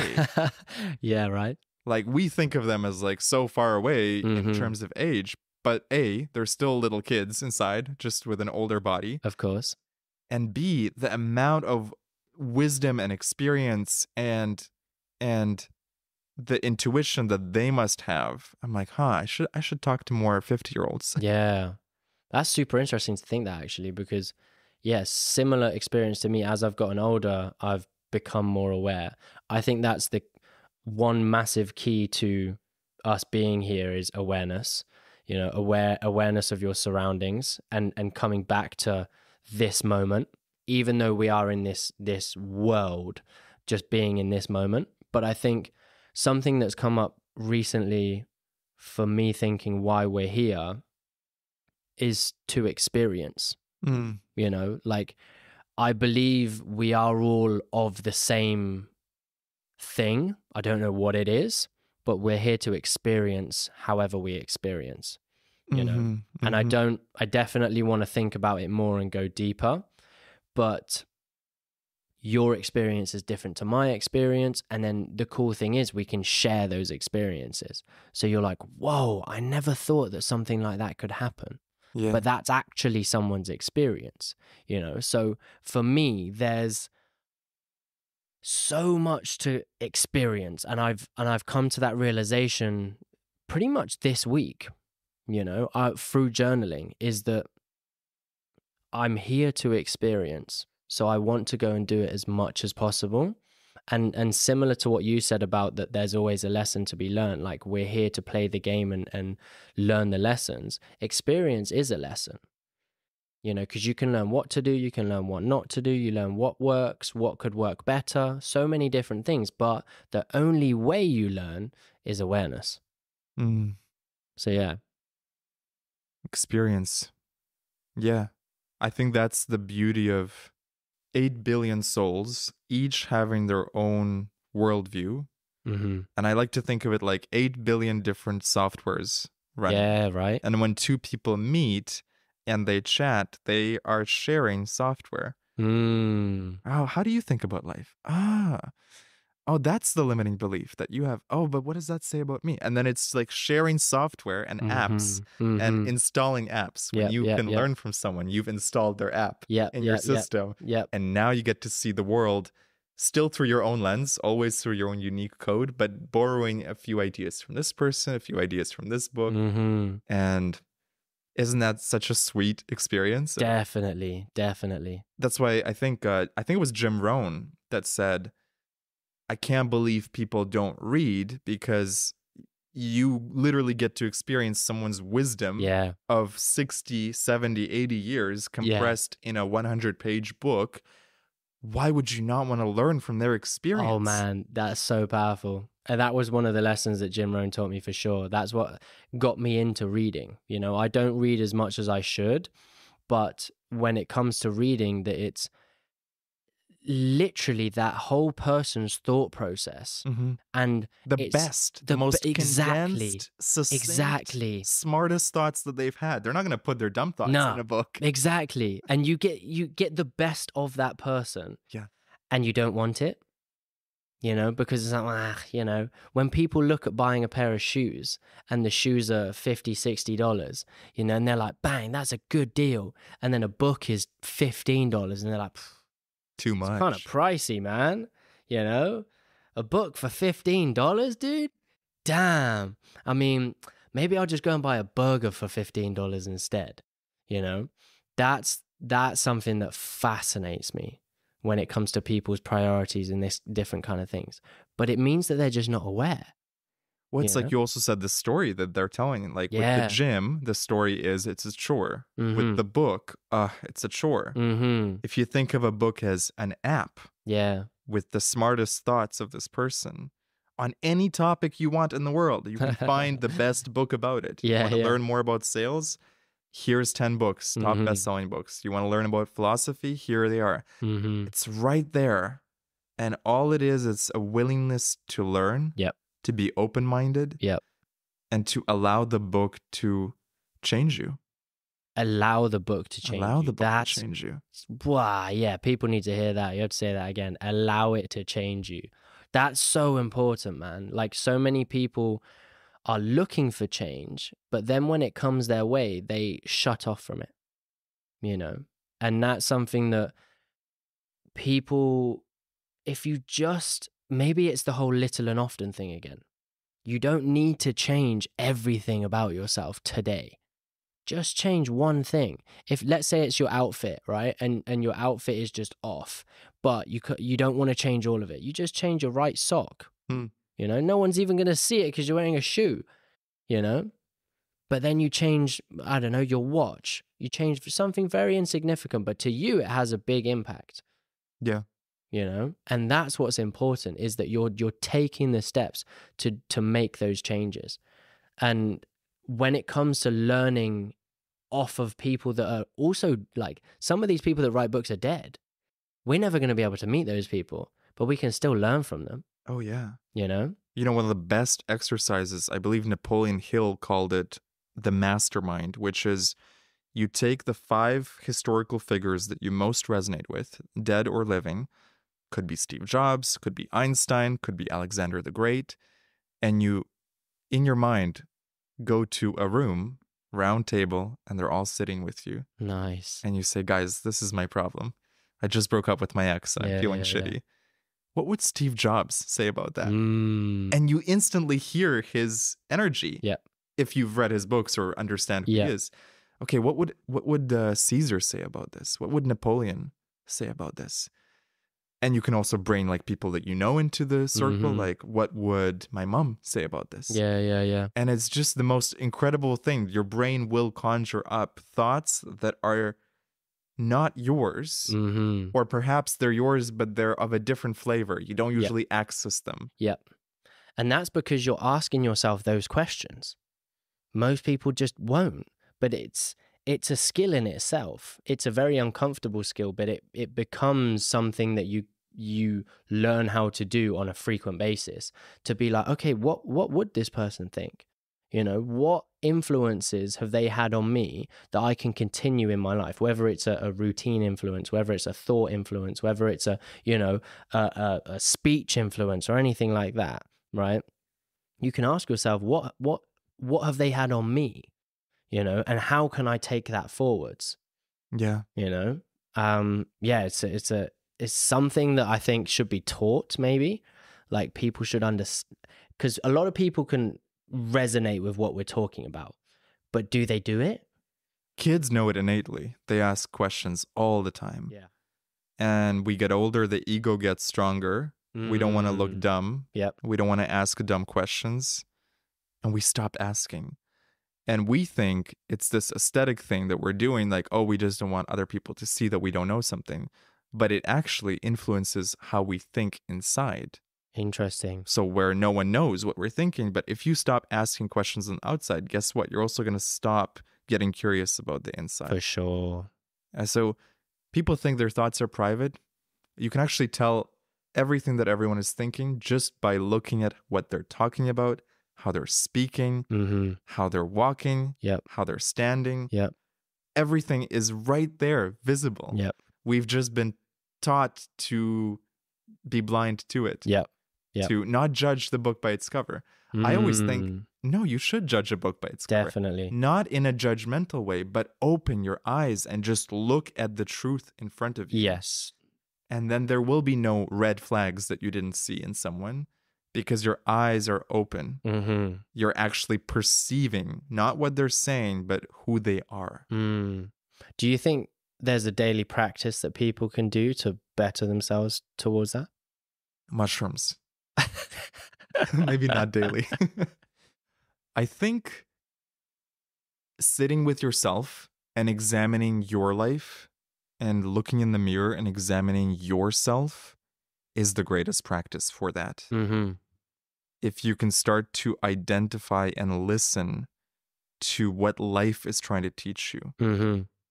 Anywhere where you feel the littlest resistance or the biggest block, that's life signaling to you, just like pain in the body is signaling. Well, life is doing, I think, the same thing to us wherever we feel the block, wherever you feel drained every time you look at that, or negative thoughts every time you, that's life saying, important. Pay attention. Pay attention.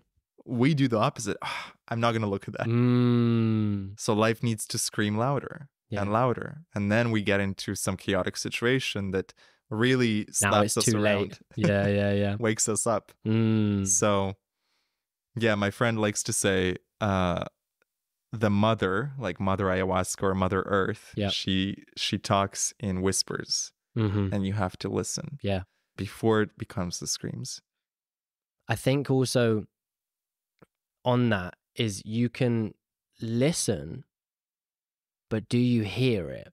Because people are trying to listen out for these different kind of things, but they're still with the bad habits that are in their head, right? So you can hear a scream, but you have to listen really hard to hear a whisper. You know, you have to be really present. You have to be here and open to it, you know, because if Mother Nature is whispering and you're kind of just bumbling through your day with your AirPods in and you know, just monotonous lifestyle, right? 100%. You miss them. This is where meditation is so key. Like you said, even the simplest meditation of lie down on your bed and just allow the thoughts to run through you. Yeah. No fancy breathing. You don't have to do a mantra. You don't have to focus on anything. Literally clear your inbox. Yeah. With silence. I love that you mentioned AirPods because I love AirPods, but I notice if I'm constantly plugged in all day, I'm not leaving room, that silence, to hear the messages that life is trying to tell me. Because I'm constantly bombarding myself with music, podcasts, audiobooks. It's all great, but you need that silence. Yeah. And for me, like the morning is a perfect time. You wake up, you go outside, you just sit with yourself. Evening is great too. I don't always do it, but that's a great time right before bed. You know, and also prayer. You know, people think of prayer as asking Santa for something. Yeah. You know, but it's really about nurturing the relationship with the divine. Ooh, yes. Like when you call a friend, not because you want something from them, but to nurture the friendship. How have you been? Yeah. What's going on with you? Yeah. And it's the same thing with God, divine source. Are you sitting at least 10 minutes a day just listening? Hi, God. What's up? Yeah.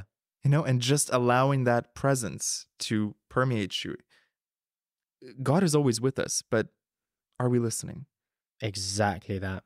And I think we spoke about this right at the start. Everything is pretty much right in front of you. Oh, yeah. All the time. But we've just got blinders on to, I don't know, the next big thing, the next $1 million idea, the next whatever it is. Everyone's trying to be the Elon Musk, as you said. And that's where I personally feel quite different, is because I do try my best to be like right here, right now. I feel that. I feel that. From the moment I met you, I felt the presence. Yeah.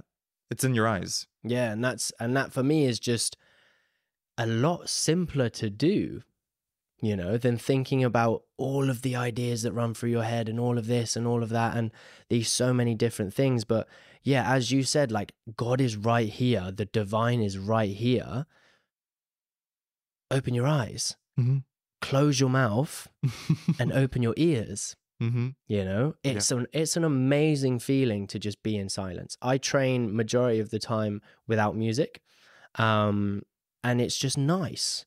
You know, I also do that because it means that I don't become reliant on something. You know, as adults and humans, we have these things that we use that allow us to be our best selves. You know, for example, people drink coffee because it wakes me up and it does this and it does that, and then you get a tolerance to it and you have to have 3, 4, 5 coffees a day. Same with music, same with smoking, same with drinking, same with, you know, being on your phone and this kind of stuff.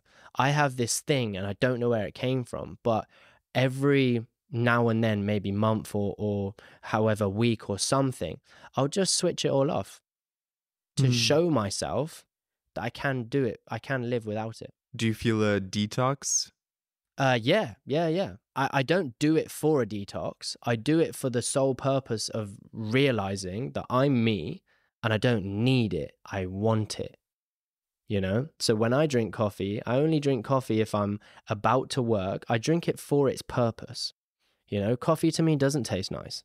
You know, like It's bean soup. Yeah, exactly. If you really right? think about it. Exactly. And as someone who thinks a lot about nutrition, obviously having nice food is tasty and things like that, but I eat it for its nutritious value. You know, I don't mind eating legit steak and eggs, right? It doesn't have to be anything fancy. Same. If it hits my protein goals and it gives me the minerals and vitamins I need, sweet, I'll eat it. I used to order out so much, and now I just make the simplest meals. Yeah. And it's so nourishing. Yeah. I think that's one of the other things about getting more mature over time is you're not driven by the taste of things. You have a broader perspective on things. Like, even I have this chocolate, which is pure dark chocolate. As a kid, I would have been like, oh, where's the sweetness? This is so That's bitter. Horrible. Yeah, exactly. Now I eat it and I can taste the notes of the chocolate and the flavor, and I'm like, thank God there's no sugar. Yeah. Because I wouldn't be able to taste it. Exactly. Same thing with coffee. I used to put sugar in my coffee. Stop doing that. Yep. If I was to put sugar now, I'd be like, what is this? He's ruined it. It's ruined it. Yeah, it's too much. exactly. It's too strong. But when there's no sugar, I can taste the milk and the coffee, and okay, this is interesting. Yeah, the notes, the subtleties. Definitely. And as you said, that's listening. That's actually experiencing what it is that you're doing. Yeah. You know, fully. Because just drinking a cup of coffee, like waking up, making the coffee is a nice experience, then coming outside, looking at this beautiful garden and just listening to the birds, feeling the hot coffee go down your throat and tasting the milk and the coffee, you know, that requires a level of presence and also concentration, you know, and a lot of people don't have that. It's just quick, get it down, I've got to go to work, or I've got to do this, or I've got to get the kids up, or I've got to, I should, you know, and they miss the importance of actually experiencing. Things just happen to them. You're running on your way to somewhere so fast, you don't see the flowers, you don't see the sunset, you don't see the birds. Yeah. Then you get to the end of your life and you're like, who was I working for, actually? What was I doing all that for? Yeah. How many times did I laugh? How many times did I like fall on my face and, you know, think, fuck, I'm an idiot, you know? How many times did I help somebody for nothing? You know, something I wrote down today, and in my community, I ask them a question every day. And today's question was, how can you help someone today? You know, even if it is literally just someone dropped their wallet and you just picked it up and gave it to them. That's helping someone. By the way, that's the key to abundance. Yeah. Stop thinking, how can I help myself? And start thinking, how can I help more people? Exactly. And by providing value, you'll naturally find your way into opportunities and places to create that value and then provide that service, and abundance will come. Most definitely. Yeah. And it sounds counterintuitive because we've always been taught from a young age, like, we need to be winning. What's in it for me? Yeah, exactly. I'm not going to be there if there's nothing in it for me, you know? And my origin story actually was training in the park, you know, when I created my community. And I didn't do it for money. I didn't do it for anything. I was training, and I literally just was saying to people, I made a poster and I was like, if you want to come and train with me, feel free. I'm just training by myself at the moment, and I've been doing it for months now. It'd be nice to train with someone, you know? And months went by. No one came. But I was like, someone will eventually come. I'm going to carry on training. Someone will eventually come. People would ripping my posters up. People were doing this. People were doing that. And I was like, someone will eventually come. And somebody did. And I got to help them. I love that. And they helped me at the same time. Like, they helped me in the sense of I wasn't alone. So I was now given this sense of I want to go there even more. Yeah. And then I got to help the person unlock their first muscle up and multiple muscle ups after that. And we just built the most insane bond. And then that became 3 people, 4 people. And then I had a group of 10 people who eventually were all paying me, you know, and I never did it for money. I did it because I want to exercise and I want to do it with people and some good music and outdoors and this kind of thing. And now it's turned into my full-time job where I've moved across the world and I get paid to do so. And yeah, it's now my full-time career. And that was simply because I just wanted to help people and do it with people. Yeah. Dude, that's such a beautiful origin story. Thank you, man. Yeah, it was. I'm just going to do this thing in the park because I love it. And if anyone wants to come join me, here's the invitation. Yeah. And then you stick to it. You're doing it with pure intention, not some sort of, I want to get something out of this intention. And then the doors open. One person, two people. Floodgates open. Yeah. Everyone comes. Everyone wants to work with you. Yeah. Exactly that. And it solely came from me learning something and it feeling so cool to learn that new thing, and then showing someone else how to do that thing and it feeling even cooler because the look on their face, the feeling that they've got, the excitement, inspiration, the happiness that they've got, I was like, dude, that's like a free high. Yeah. You know, like that feeling there when someone goes home and they say, babe, look what I just did. Yes. And they're like, how did you do that? And they say, Ibrahim taught me. Yeah. Right. And for me, that's everything. Like I've probably seen like 3 or 4 people in the gym where I train at the moment. And every time I see someone struggling with something to do with calisthenics, I offer help. And they leave that conversation and that scenario with the biggest smile on their face. And that to me is everything. That to me is everything because they've learned something. I live by teach a man a fish. Give a man a fish. He eats for a day. Teach a man a fish. He eats for a lifetime. Right? If I can teach you something, then I know you can go away a better person. Not just better for that 5 minutes. Not just the dopamine. You've actually got serotonin. Yes. And we feel so much more fulfillment giving than receiving. If you ever notice when you give a gift to someone, you're more happy by their reaction than when you get a gift. Even if it's a cool gift, it's actually nicer to give. Definitely. Yeah, definitely. Yeah, no, I completely agree with you on that. And I used to think that it was almost a selfish thing as well because I want to do it because it makes me feel good. Right? But what I realized is that you're still doing a good thing because everything in today's world is pretty much selfish. You know, we're either doing it for ourselves, as in like I'm actually taking something, I'm getting something from this, or the same way that I just explained is that like I'm doing it because I like the feeling that it gives that person. It makes me feel good. So technically it's still for me as well. You know, so it just made me think that everything is selfish, you know, and that's not a bad thing at all because you're providing something of value, of positivity, of spreading something that can grow.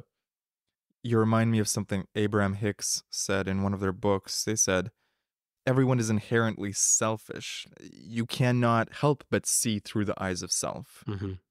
And so it's not about becoming this selfless being, because if you are not selfish and fill your own cup first, you actually can't help other people. That's everything to me, 100%. And I made a post about that recently too. Basically, so I have an email newsletter that I put out to my subscribers every week, and that was one of the topics.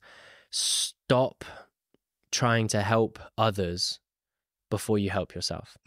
And that was probably when I started to become my friend, was when I started to help myself. And I started to realize this isn't good for me. I need to go down this route. And this is where I want to be, and this is the skill that I want to have, and this is the value that I want to provide. So I have to fill my cup in order to do that. Because if I can't do something, I'm never going to teach someone how to do it. If someone comes to me and says, I want you to teach me how to do martial arts, right? If I don't know how to do it, I'm openly and okay with saying, I can't do that. I'm sorry. You know, if that's something that I want to learn, I'll go down the route and learn it. Then eventually I can teach you. But if it's not me, that's not part of my cup. That's not in my bag. I can't give that to you because it's not there. I'd be lying. I'd be scamming. I'd be a fraud. It's paradoxical because we just spent 10 minutes talking about giving to others. But there is that flip side of you have to run your own race first. You do. You have to take care of yourself. Yeah. Take care of your energy, have proper boundaries in place, make sure your energy field, your environment, your friends, everything is aligned. Yeah. And then you can really give from a very true place because you're not giving out of desperation or misguided sense of, oh, if I give, I'll get something back. You're full. You have more than enough. And now you want to give. Yeah, you're overflowing almost. You're overflowing. That's abundance. Yeah, exactly. Overflowing, more than enough, enough for everyone. That's the key feeling. Yeah. Yeah. I think in today's world of social media, it's bred a society of people that are always trying to give something, because on your social media you're posting something and it's something of value, of entertainment, of this, of that, and people are always trying to get the likes, the views, this kind of different stuff. So they'll regurgitate information, they'll not actually have the results, but they'll just use a form of AI or copyrighted from somewhere else and use someone else's stuff and that kind of thing. So in that sense, so many people have gone down that route of, I'm this guru trying to give this information. But for me, if it hasn't happened to me, and if I haven't achieved it and I haven't done it, I'm not going to speak on it.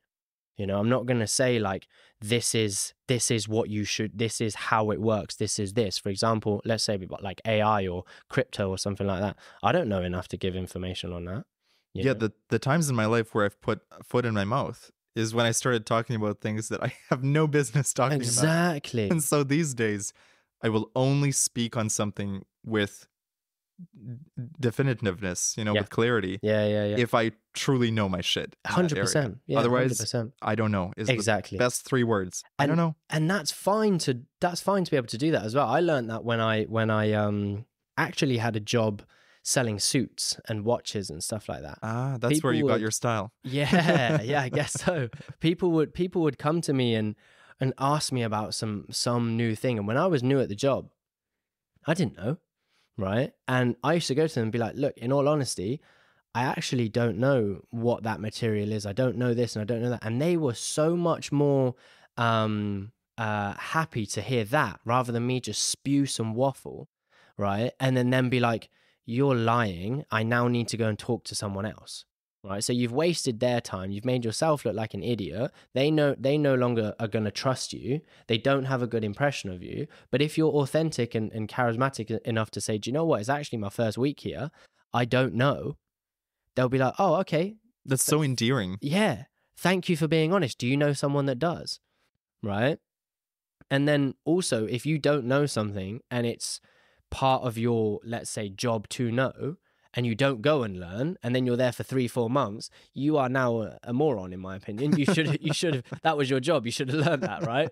So if you're there 3-4 months later and you still don't know, okay, yeah, you've got some work to do. Yeah, that's on you. But being charismatic and open enough and saying, look, no, I don't know. I don't know everything about health and fitness. I'm learning every day. I'm learning every day. But what I do know is the stuff that's worked for me, the stuff that's worked for my clients, and that's what I can help with, right? Because that's the journey that I'm going down and we're going down together as a community, is we're all learning at the same time. I'm just learning a day before them. Right. I learn something and I think about it for a month or two and I'm like, whoa, and I do my tests and I do these different kind of things. And then I say to them, guys, this is what I figured out. And if you do this, you get this. And then they're like, all right, let's try it. And then they get it too, so I'm just doing it prior to them. But that's why I've become a coach, is because I do the work that is required to get the result. It hasn't just come to me, nothing has just come to me. And when I realize it's been a long time, that makes me feel good about it as well, because it didn't happen overnight at all. You've stacked your wins. Yeah, massively. That's a big part of self-identity, is where can you keep stacking the wins and stacking your knowledge so that there is no such thing as imposter syndrome at that point, because you know that, no, I actually have years of experience in this. Yep. Personal experience, knowledge from books, knowledge from other teachers, and it's like all combined together into your unique strengths, your unique flavor, the Ibrahim flavor of calisthenics, which no one can replicate. Exactly that. And that makes you a master at your craft in what you do. That's something huge as well in today's world, is that what's your flavor? What's your flavor? I can't replicate James's flavor, no matter how hard I try. So everyone that's trying to be someone and everyone that's trying to make it, that's my best advice to them. I have a client that I work with, and she has committed herself to the cause, and she's absolutely fantastic. And she's recently started posting on social media as well. And she asked me if I could give her some tips and help her out. And I just said to her, look, be you on camera. If you're the funky, goofy person, be it. If you're the serious person that never smiles and never shows your face, be it. Because you will never have to try. You will just be you, you know? And people, there are so many fitness videos of people doing pull-ups, of people doing this, of people doing that. And after a while, it gets a bit boring, because a pull-up is a pull-up no matter who does it. But what makes it different is that I'm doing the pull-up. Ibrahim's doing the pull-up. And who is Ibrahim? Ibrahim is this guy that does this, that believes that has come from here. Because you can't copy that. AI can't copy that. You know, that's me. And when you meet people that are truly themselves, they have that energy, that influence, and that feeling when you're around them that that's someone I want to be around more. You know, because fakeness, you see straight through it. And if you don't see straight through it, and then you do start to see it later on, you start to resent it very quickly. You're like, oh, you cheated me. You made me feel this way, and that wasn't your agenda. So you already, trust is gone. But when someone is themselves and there's no agenda and there's no feeling of I'm trying to get something out of this person. Yeah. It's so easy to be around them.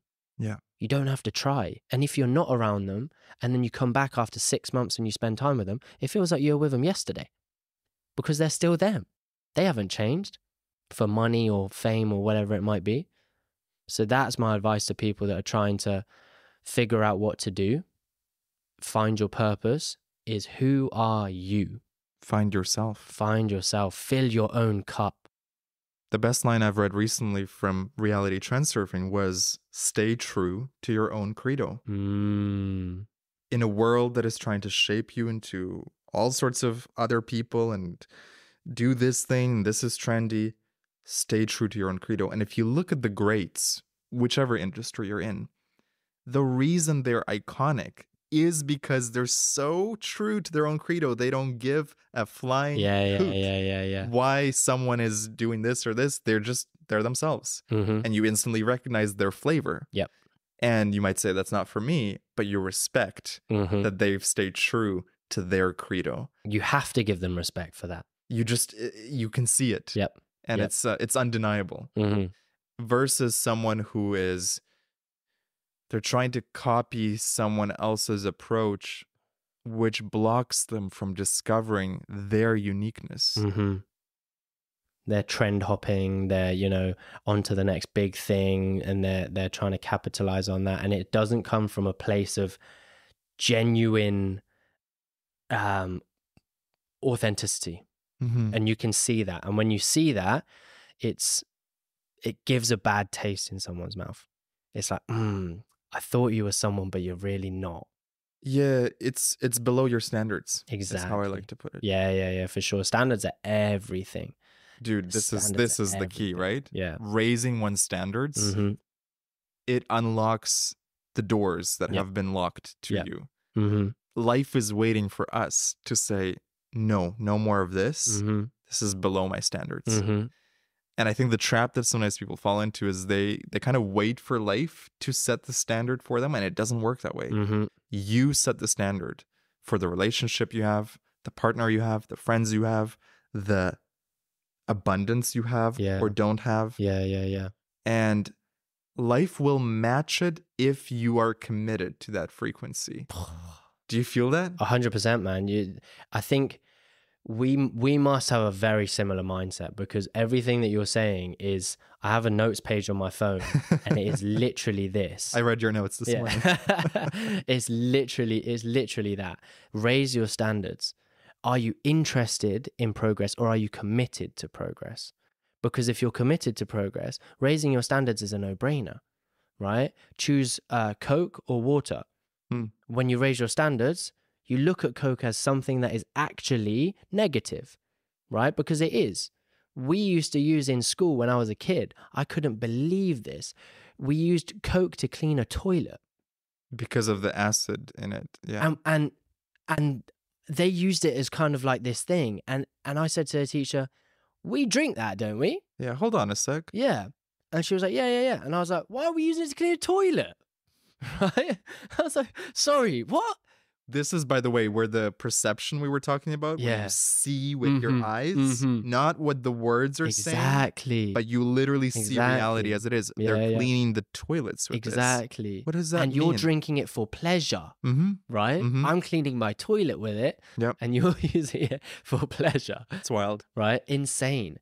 But you know what it made me realize is, as you said earlier, kids ask the innocent questions, right? Because they just look at things. And they don't have the worldview that is tainted by ego and this kind of stuff. And I was a kid when this stuff happened. And a lot of my inflection points that changed me came from when I was young. So I guess it's that it comes back to being open, to being aware, to being like true to you. Where it comes from for me is, have you ever heard of Nipsey Hussle?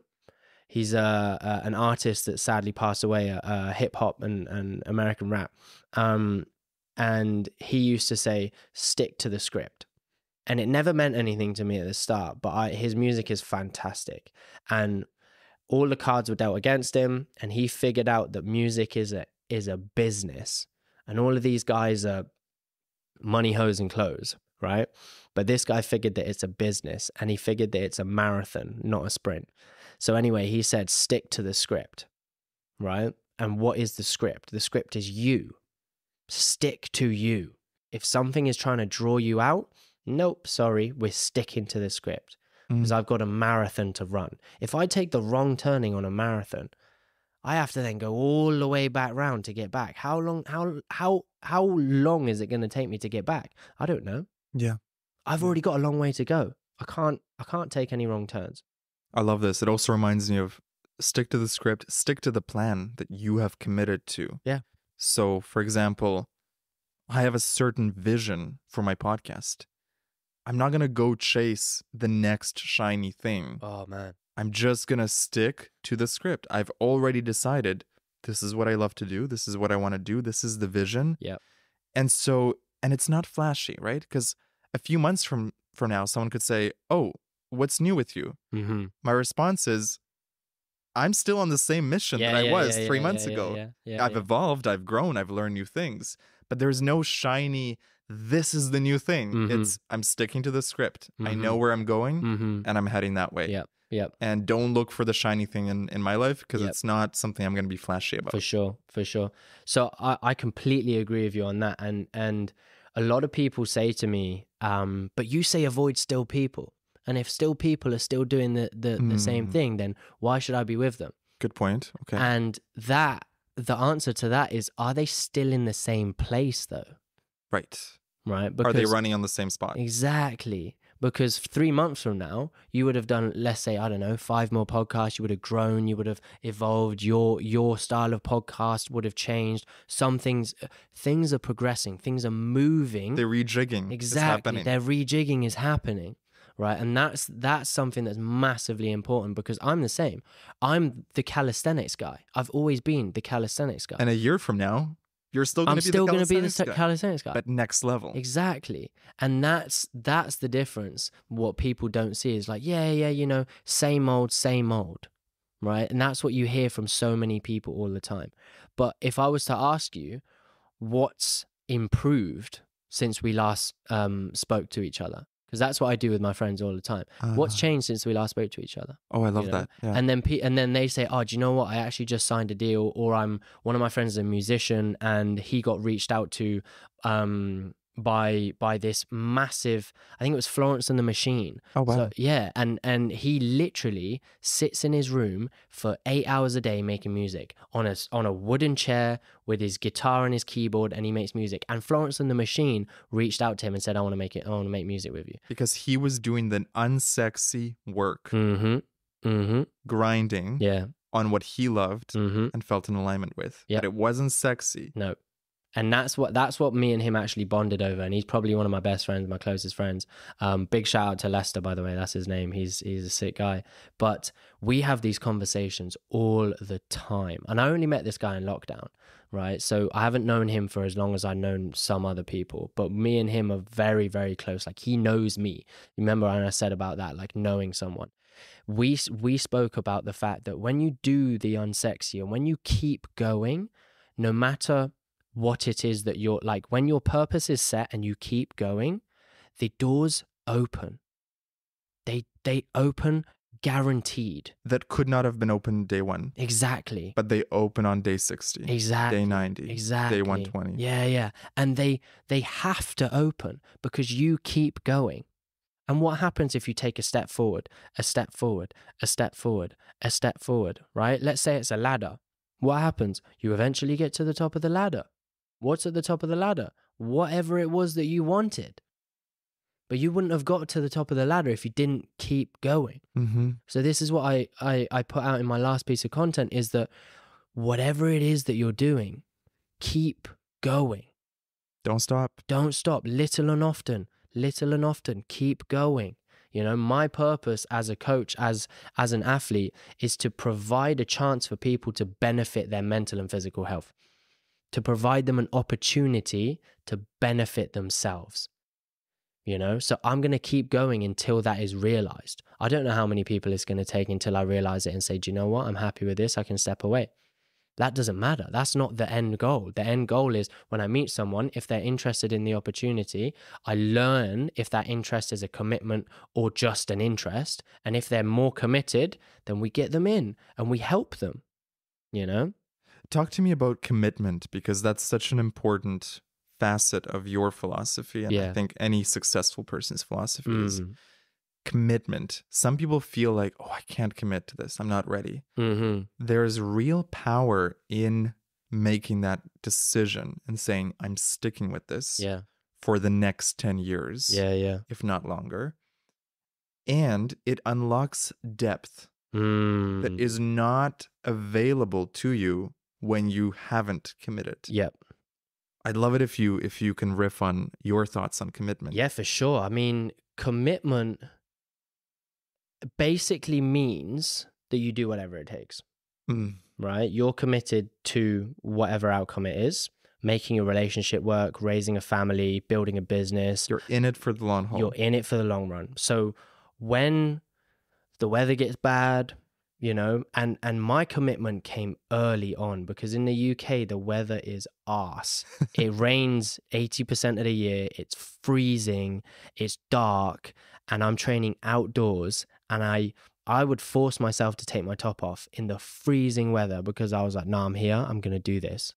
I'm going to do this. If I can do this in the darkest winter, summer is going to be a breeze. So I was committed because I knew that long term, only benefits can come from this. Only benefits can come. And I remember saying to the guy who came to the park with me, and the first one, I remember saying to him, I remember looking around the park and saying, I'm committed to making this work. And he kind of looked at me and was like, good for you, man. Good for you. And then when I saw him before I left, and I was like, dude, I made it work. I'm moving country. This is now my business. He was like, whoa. Like 5-6 years later, I made it happen. Yeah, it takes time. Takes time. But that's the exact time that you needed. Exactly. And commitment means that when things get tough, it's okay. You do what you can do to keep moving the needle forwards. When things are good, it's okay. You do what you can do to keep moving the needle forwards, right? You are going to go through peaks and troughs in life, and you're supposed to, because the peaks feel great, but they only feel good because you went through the bad times. If everything was good, as we said, if it just kept going up and up and up and up and up and up and up, and you never had to rejig, you never had to do any of this kind of stuff, you wouldn't have any feeling for it, right? So commitment is making a decision and then realizing that that decision is going to require work, and being willing, able, and wanting to actually do it, because everyone manifests. But what manifesting is to me is slightly different. Is I think about the process and the potential things that are going to force me to fail, and I think about how I solve them. So I think about when I'm manifesting doing a planche or an exercise, an advanced exercise in calisthenics, I think about what could go wrong and how can I make sure that it doesn't. Right? I think Ryan Holiday called it the post-mortem, which is you imagine a meeting at the end of a failed project. You're sitting with your team members and you're like, guys, why did this product fail? Yeah. Before you start the product, you go to the end. How could this fail? Insane. Yeah. And it works. Kind of the same process? Yeah, exactly. It works. And I sit and I think about it. Yeah. It could only go wrong if I get injured, because then I have to have time off. It could only go wrong if I don't do the work. Right? Because then I've got too long of a gap. There hasn't been enough intensity and enough frequency for me to make progress. You make the success inevitable. You literally see that, unless I get injured or something catastrophic happens, it cannot fail but to succeed. Exactly. Because I will keep going. Yes. Because I will keep going. So if I know what the barriers are to entry, this is something that I do even before I sign someone as a client. I draw all of their barriers to the surface. Oh, I love that. Right? Because then I know what potential problems we're solving. Right? And I say to them, what's a barrier to entry for you? Not to entry to sign up to me. What's a barrier to entry to get you in the gym, to get you eating healthy, to get you doing this? What's your relationship with food? Maybe it's a bad one. Maybe it's a good one and you actually eat too much and you need to eat less. Maybe it's your sleep pattern. Maybe it's this, maybe it's that. Because I can give anyone a program. You can literally get AI to write you a program. AI can't solve your problems though. Right? Like if you're consistently eating this and your relationship with food is bad, that's always going to manifest in whatever you try and do, right? So you need to bring those to the surface, and that's what I do before I even sign someone, is I bring them all to the surface. And some people got loads, some people don't have many, but everyone's got some, and it's okay. You're a human being, for God's sake, right? If you didn't have it, you'd be a very boring, dull, nothing to talk about person, right? So with those barriers to entry, you can then create a system that makes you want to be committed, because you know that when this difficulty comes up, I actually have the solution. We wrote it down. So every time this comes up, I just do A. And every time this comes up, I do B. From your life, is there any blocks that you're like, okay, I know how to solve this whenever this issue comes up? I'm going to do this. A big one at the moment is journaling, because as I said before, I used to speak to people. I never used to speak to people. I used to sweep it under the rug. I used to massively sweep things under the rug, and I would turn a blind eye, right, to red flags, to things that people were doing, to things that people were saying. And for me, a big turning point in that is stick to the script, and if it doesn't align with it, call it out. And it's okay if you get into an altercation because of it, right? So something for me now is journaling, because if I'm feeling a certain way, like I woke up the other day and I was feeling panic, and I don't know why I was feeling panic. So I sat down and I was like, why am I feeling panic? What's happened to me for me to be feeling panicked? And I got to the bottom of it in just a page. And then I realized, okay, cool. What can I do to subdue this panic? I was like, okay, nice. And then I did that. And then I had the greatest day. And instead of waking up and having a day full of panic, I literally spent 15 minutes, as I usually do in the morning, listening to yourself, listening to myself, you know, closing my mouth and opening my ears. And I got to the bottom of it just like that, you know? And then I went and as I said, I had the greatest day. So much fun. And that's another one in terms of that is setting intentions. Oh yeah. Sometimes it's good to just go with the flow, but the majority of the time I set an intention for the day. That's the thing, is like we said earlier, high intentions, low expectations. Yeah. Always set intentions, but zero expectations of for how life will flow. Yep. That's where like you surf the surfboard on the energy waves of life. Yep. You're willing to go with life. You're not resisting, but you're also like intending to go this way, and then dancing with life. Yes. To get you closer to yes, that. For sure. Yeah, 100%. And it should be like that, because if you try to swim upstream and you clearly know that you're going the wrong way. Yeah. You're going to feel it. You're going to feel it. You're going to get burnt out. You're going to lose friends that actually mean something to you. You're going to, I don't know, lose money, you're not going to be aligned with what you're trying to do. You're going to make mistakes that wake you up. Exactly. And as you said, when you're not listening to things, they will slap you in the face. Mm-hmm. The cosmic slap. Yeah, the cosmic slap. And you'll be like, dude, I needed that. Because a lot of life for me has been, because I stuck to the script, it's not been difficult. It's been a challenge, but it's not been difficult to the point where I'm like, I can't do this anymore. You know? And it's also been like, as I said, the peaks and troughs before, let's call them waves now, right? When you go up and the wave is carrying you, you're like, oh, this is nice. But then when you go down, you have to swim a little bit harder. It's still taking you forwards, but you got to swim a little bit harder, you know? And that's okay, right? Because it's not going to do everything for you. You know, we've not been handed the silver spoon and just, you know, money's here, fame is here, everything is here, right? We have an urge to better ourselves, to do these things, to put ourselves through that difficulty. So when things get tough, that's okay. It's supposed to get tough. That's the work. I say when my clients are in training and they're doing something, I say a challenging but doable weight. So they get to choose the weight that they use, but it has to be challenging but doable, because I'm not going to make them do something they physically can't do, right? They might fail, and they probably will fail in the gym every now and then, but challenging but doable. I love that. And that's what I mean when I say live just beyond your edge. Yeah. Lean in, as you called it, right? And I'm not saying train 6 hours a day, stay up and do the whole entrepreneurial thing where you work until 3-4 in the morning and then you don't get any sleep and you do the same thing the next day. No, that's going to burn out. That's unhealthy, you know?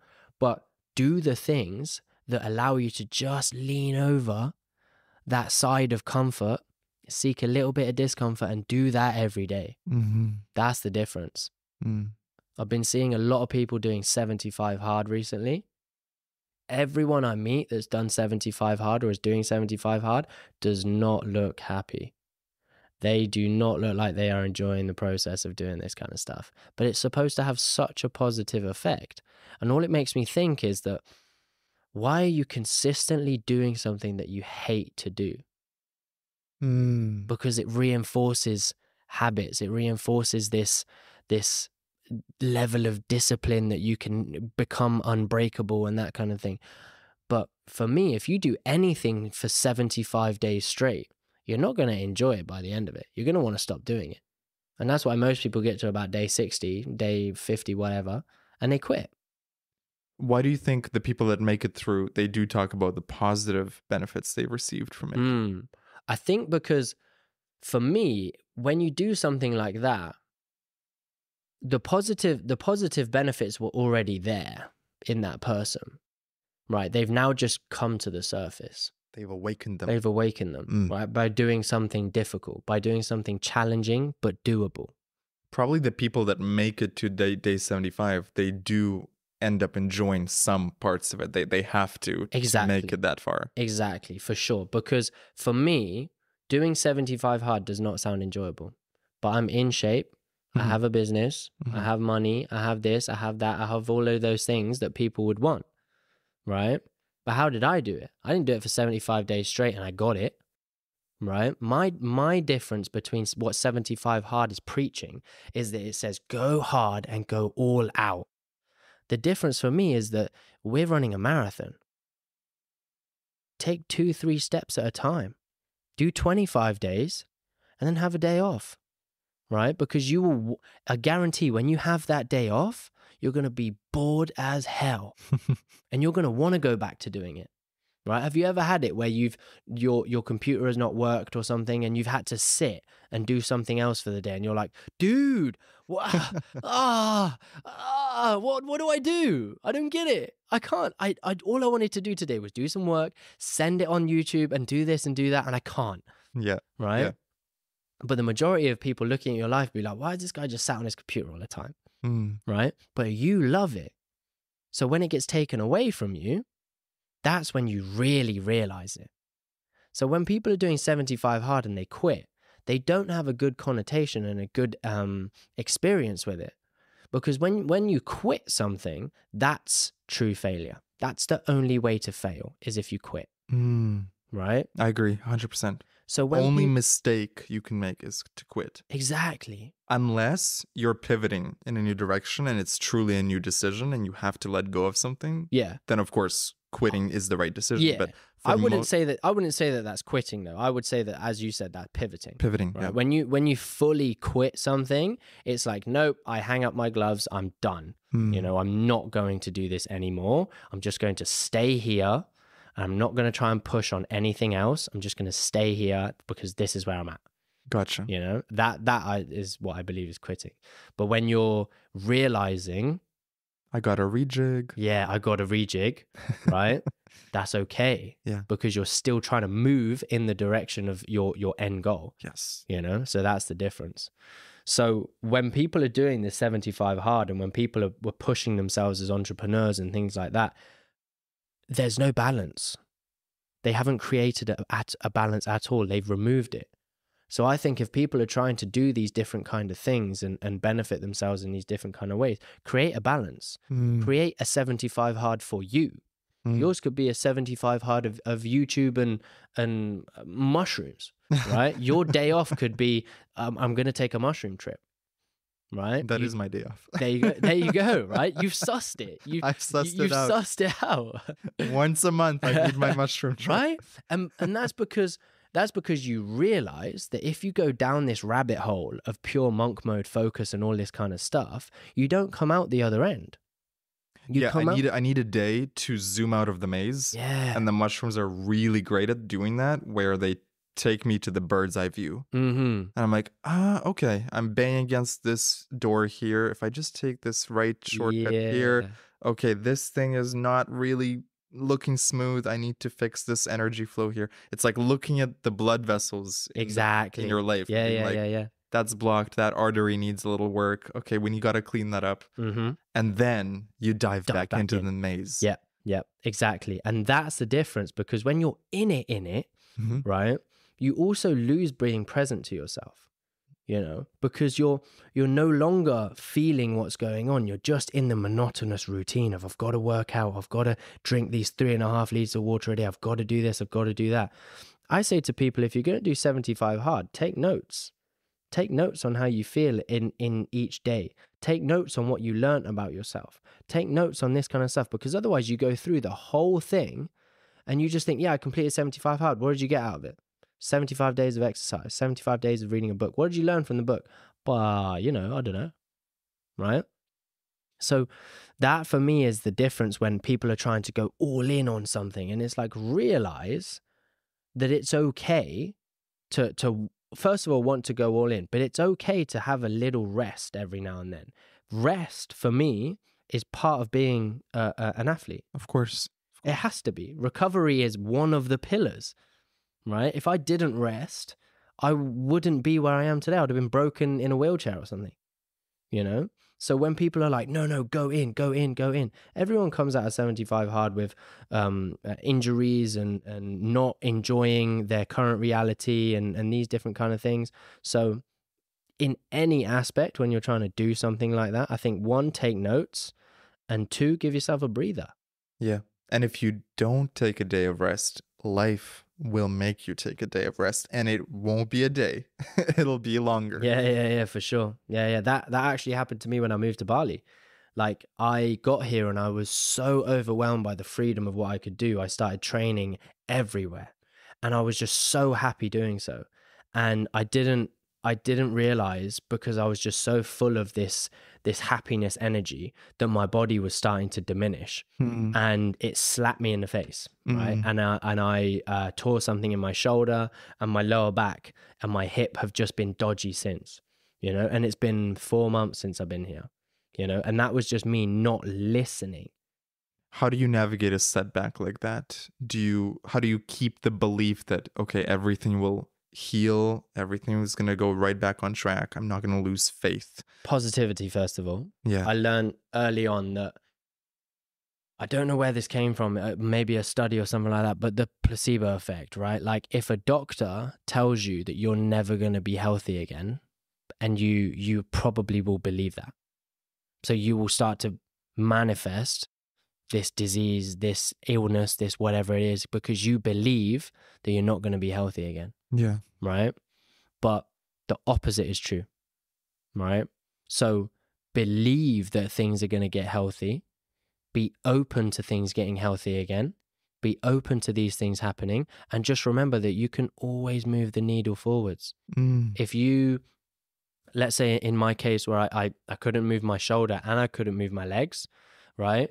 I went and I started training mobility, very light loads, and I started opening up my body. And as I opened up my body, they started to get better.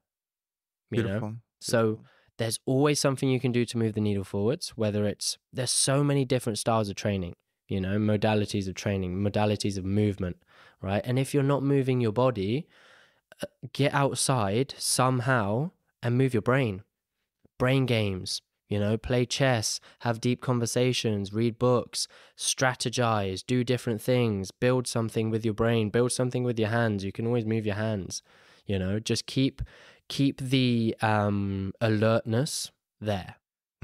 That's something that you can do, because when it gets back to being good, right, and it does heal, because I believe time heals all. Right. You want to jump in razor sharp, ready to go. I call it stay ready so you don't have to get ready. Oh, I love that. Because if that's when the opportunity comes around, you got to be ready. You're ready. You don't have to worry. Yeah, sure. I've got the scripts. I've got the knowledge. I've got this. I've got that. Or it's like, I thought about this, but I didn't think it was ever going to come around. So, I just didn't do it. Yeah. Oh, man. Such a great point. I always like to think everything in life is preparing me for the next opportunity.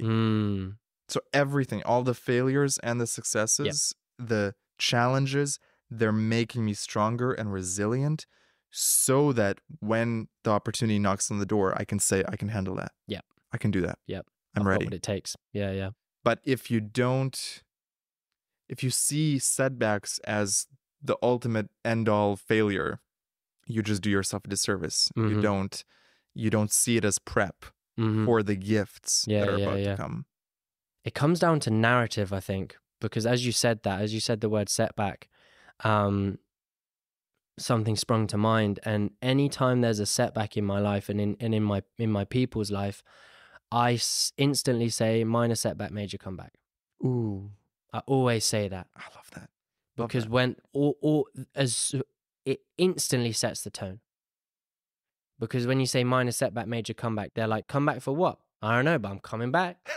I love it. And it's major, right? Yeah. So my ex actually went through hernia surgery on her stomach twice. So she actually had to have 3 surgeries.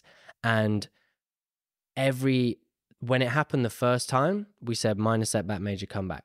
Minor setback, major comeback. And she got strong afterwards. And then it happened again. And imagine going through surgery, getting through it, and then the doctor saying, do you know what? I'm so sorry, but we messed up. And she was just dead. She was not having it. And then because I said to her at the start, minor setback, major comeback, minor setback, major comeback. I probably said it like every day. When she heard it, she goes, "Do you know what? When they said you have to have another surgery, first thing she said, minor setback, major comeback." What a mantra. Right? And that allowed her to actually have the surgery and then 4 weeks later move to Bali. Amazing. Because her mindset and her thought process healed her. What a mantra and what a intention. Circling back to how you said intention plays a huge part in your life. What do you think what kind of intentions do you set daily, personally? I set mindset intentions because I don't always know what's going to happen throughout the day, but I know what mindset I want to have moving into the day. So if I can intend to have a mindset that is of abundance, it will allow me to navigate through that day feeling abundant. Is there a specific process you use, or it's just a mental prayer? It's writing it down. Writing it down. Today's mindset is playing the game of Boyka. Remember when I told you I'm going to be that character from the movie? Yeah. Right? And that made me think, okay, cool. What would this person do then? Embodying that. Embodying that. Exactly. And then is the next day's intention similar, or it's different Similar, each day? different, depending on, let's say I've got something super important coming up, right? And it's like, okay, cool. I'll set the mindset to be able to like stay ready so I don't have to get ready for that. So today's mindset is, and then you write it out. Exactly. Yeah. And it could be some days I won't do it, because some days it's good to just go through your day. Yeah. You know, it's not always necessary to say, today I'm going to do this. Today I'm going to be this. Today, some days it's like, do you know what? I'm just going to be, you know, because that's charisma. That's authenticity. If presence. You're forcing presence, if you're forcing yourself to be something every day, then it's not your rhythm. It's not your flow. Right. And that's what I came up with recently. But yeah, the mindset thing will be something along the lines of where I want to take my future, short term and long term. What was the intention for today or yesterday? Yesterday was, what did I end up doing yesterday? Oh, yesterday was focused mindset, because I had actual like work to do for clients, for socials and things like that. I had to, so it was like, okay, cool, a mindset of focus. Beautiful. And it's just simple. And do you notice that it actually starts manifesting in the day, like synchronicities, and things will flow in such a way that it becomes realized? Yeah. Without you, of course, you're doing work and you're doing what you said you do, but there's also this invisible hand saying, oh, he wants the flavor of focus. We're going to sprinkle more of that into his day. And 100%. And I think that's why I said earlier about things for me have been challenging, but never difficult to the point that I want to give up and quit. And that's because I always have those intentions and those manifestations of the process and these different kind of things. So I always feel that something is sprinkling it on top of me. Beautiful. And that is a power that I don't know how I harnessed. It's here now, and I'm going to hold on to it. You know, I'm not letting it go anywhere. I'm going to keep exercising it. It's difficult to explain if people want to like know how to do it. But I think it's just intentions and pure belief in what you really want. Dude, it's been such a beautiful, epic conversation. Likewise, man. So grateful for your wisdom, your insights, and I'm still thinking about minor setback, major comeback. Yeah. That's such an epic phrase. Yeah. There's so much for the listener here to learn from, and I'll definitely be listening back to this for wisdom. Nice, yeah, for sure. Is there any last piece of advice or intention you'd love to leave the listener with on how they can lead a more epic, aligned life? Seek discomfort and be yourself. Love it. And where can people find you if they want to vibe with you? Instagram is the best place. Ibrahim_Ramzy. Beautiful. Dude, thank you so much. Thank you, man. Pleasure. Thank you. Yeah, it's been awesome.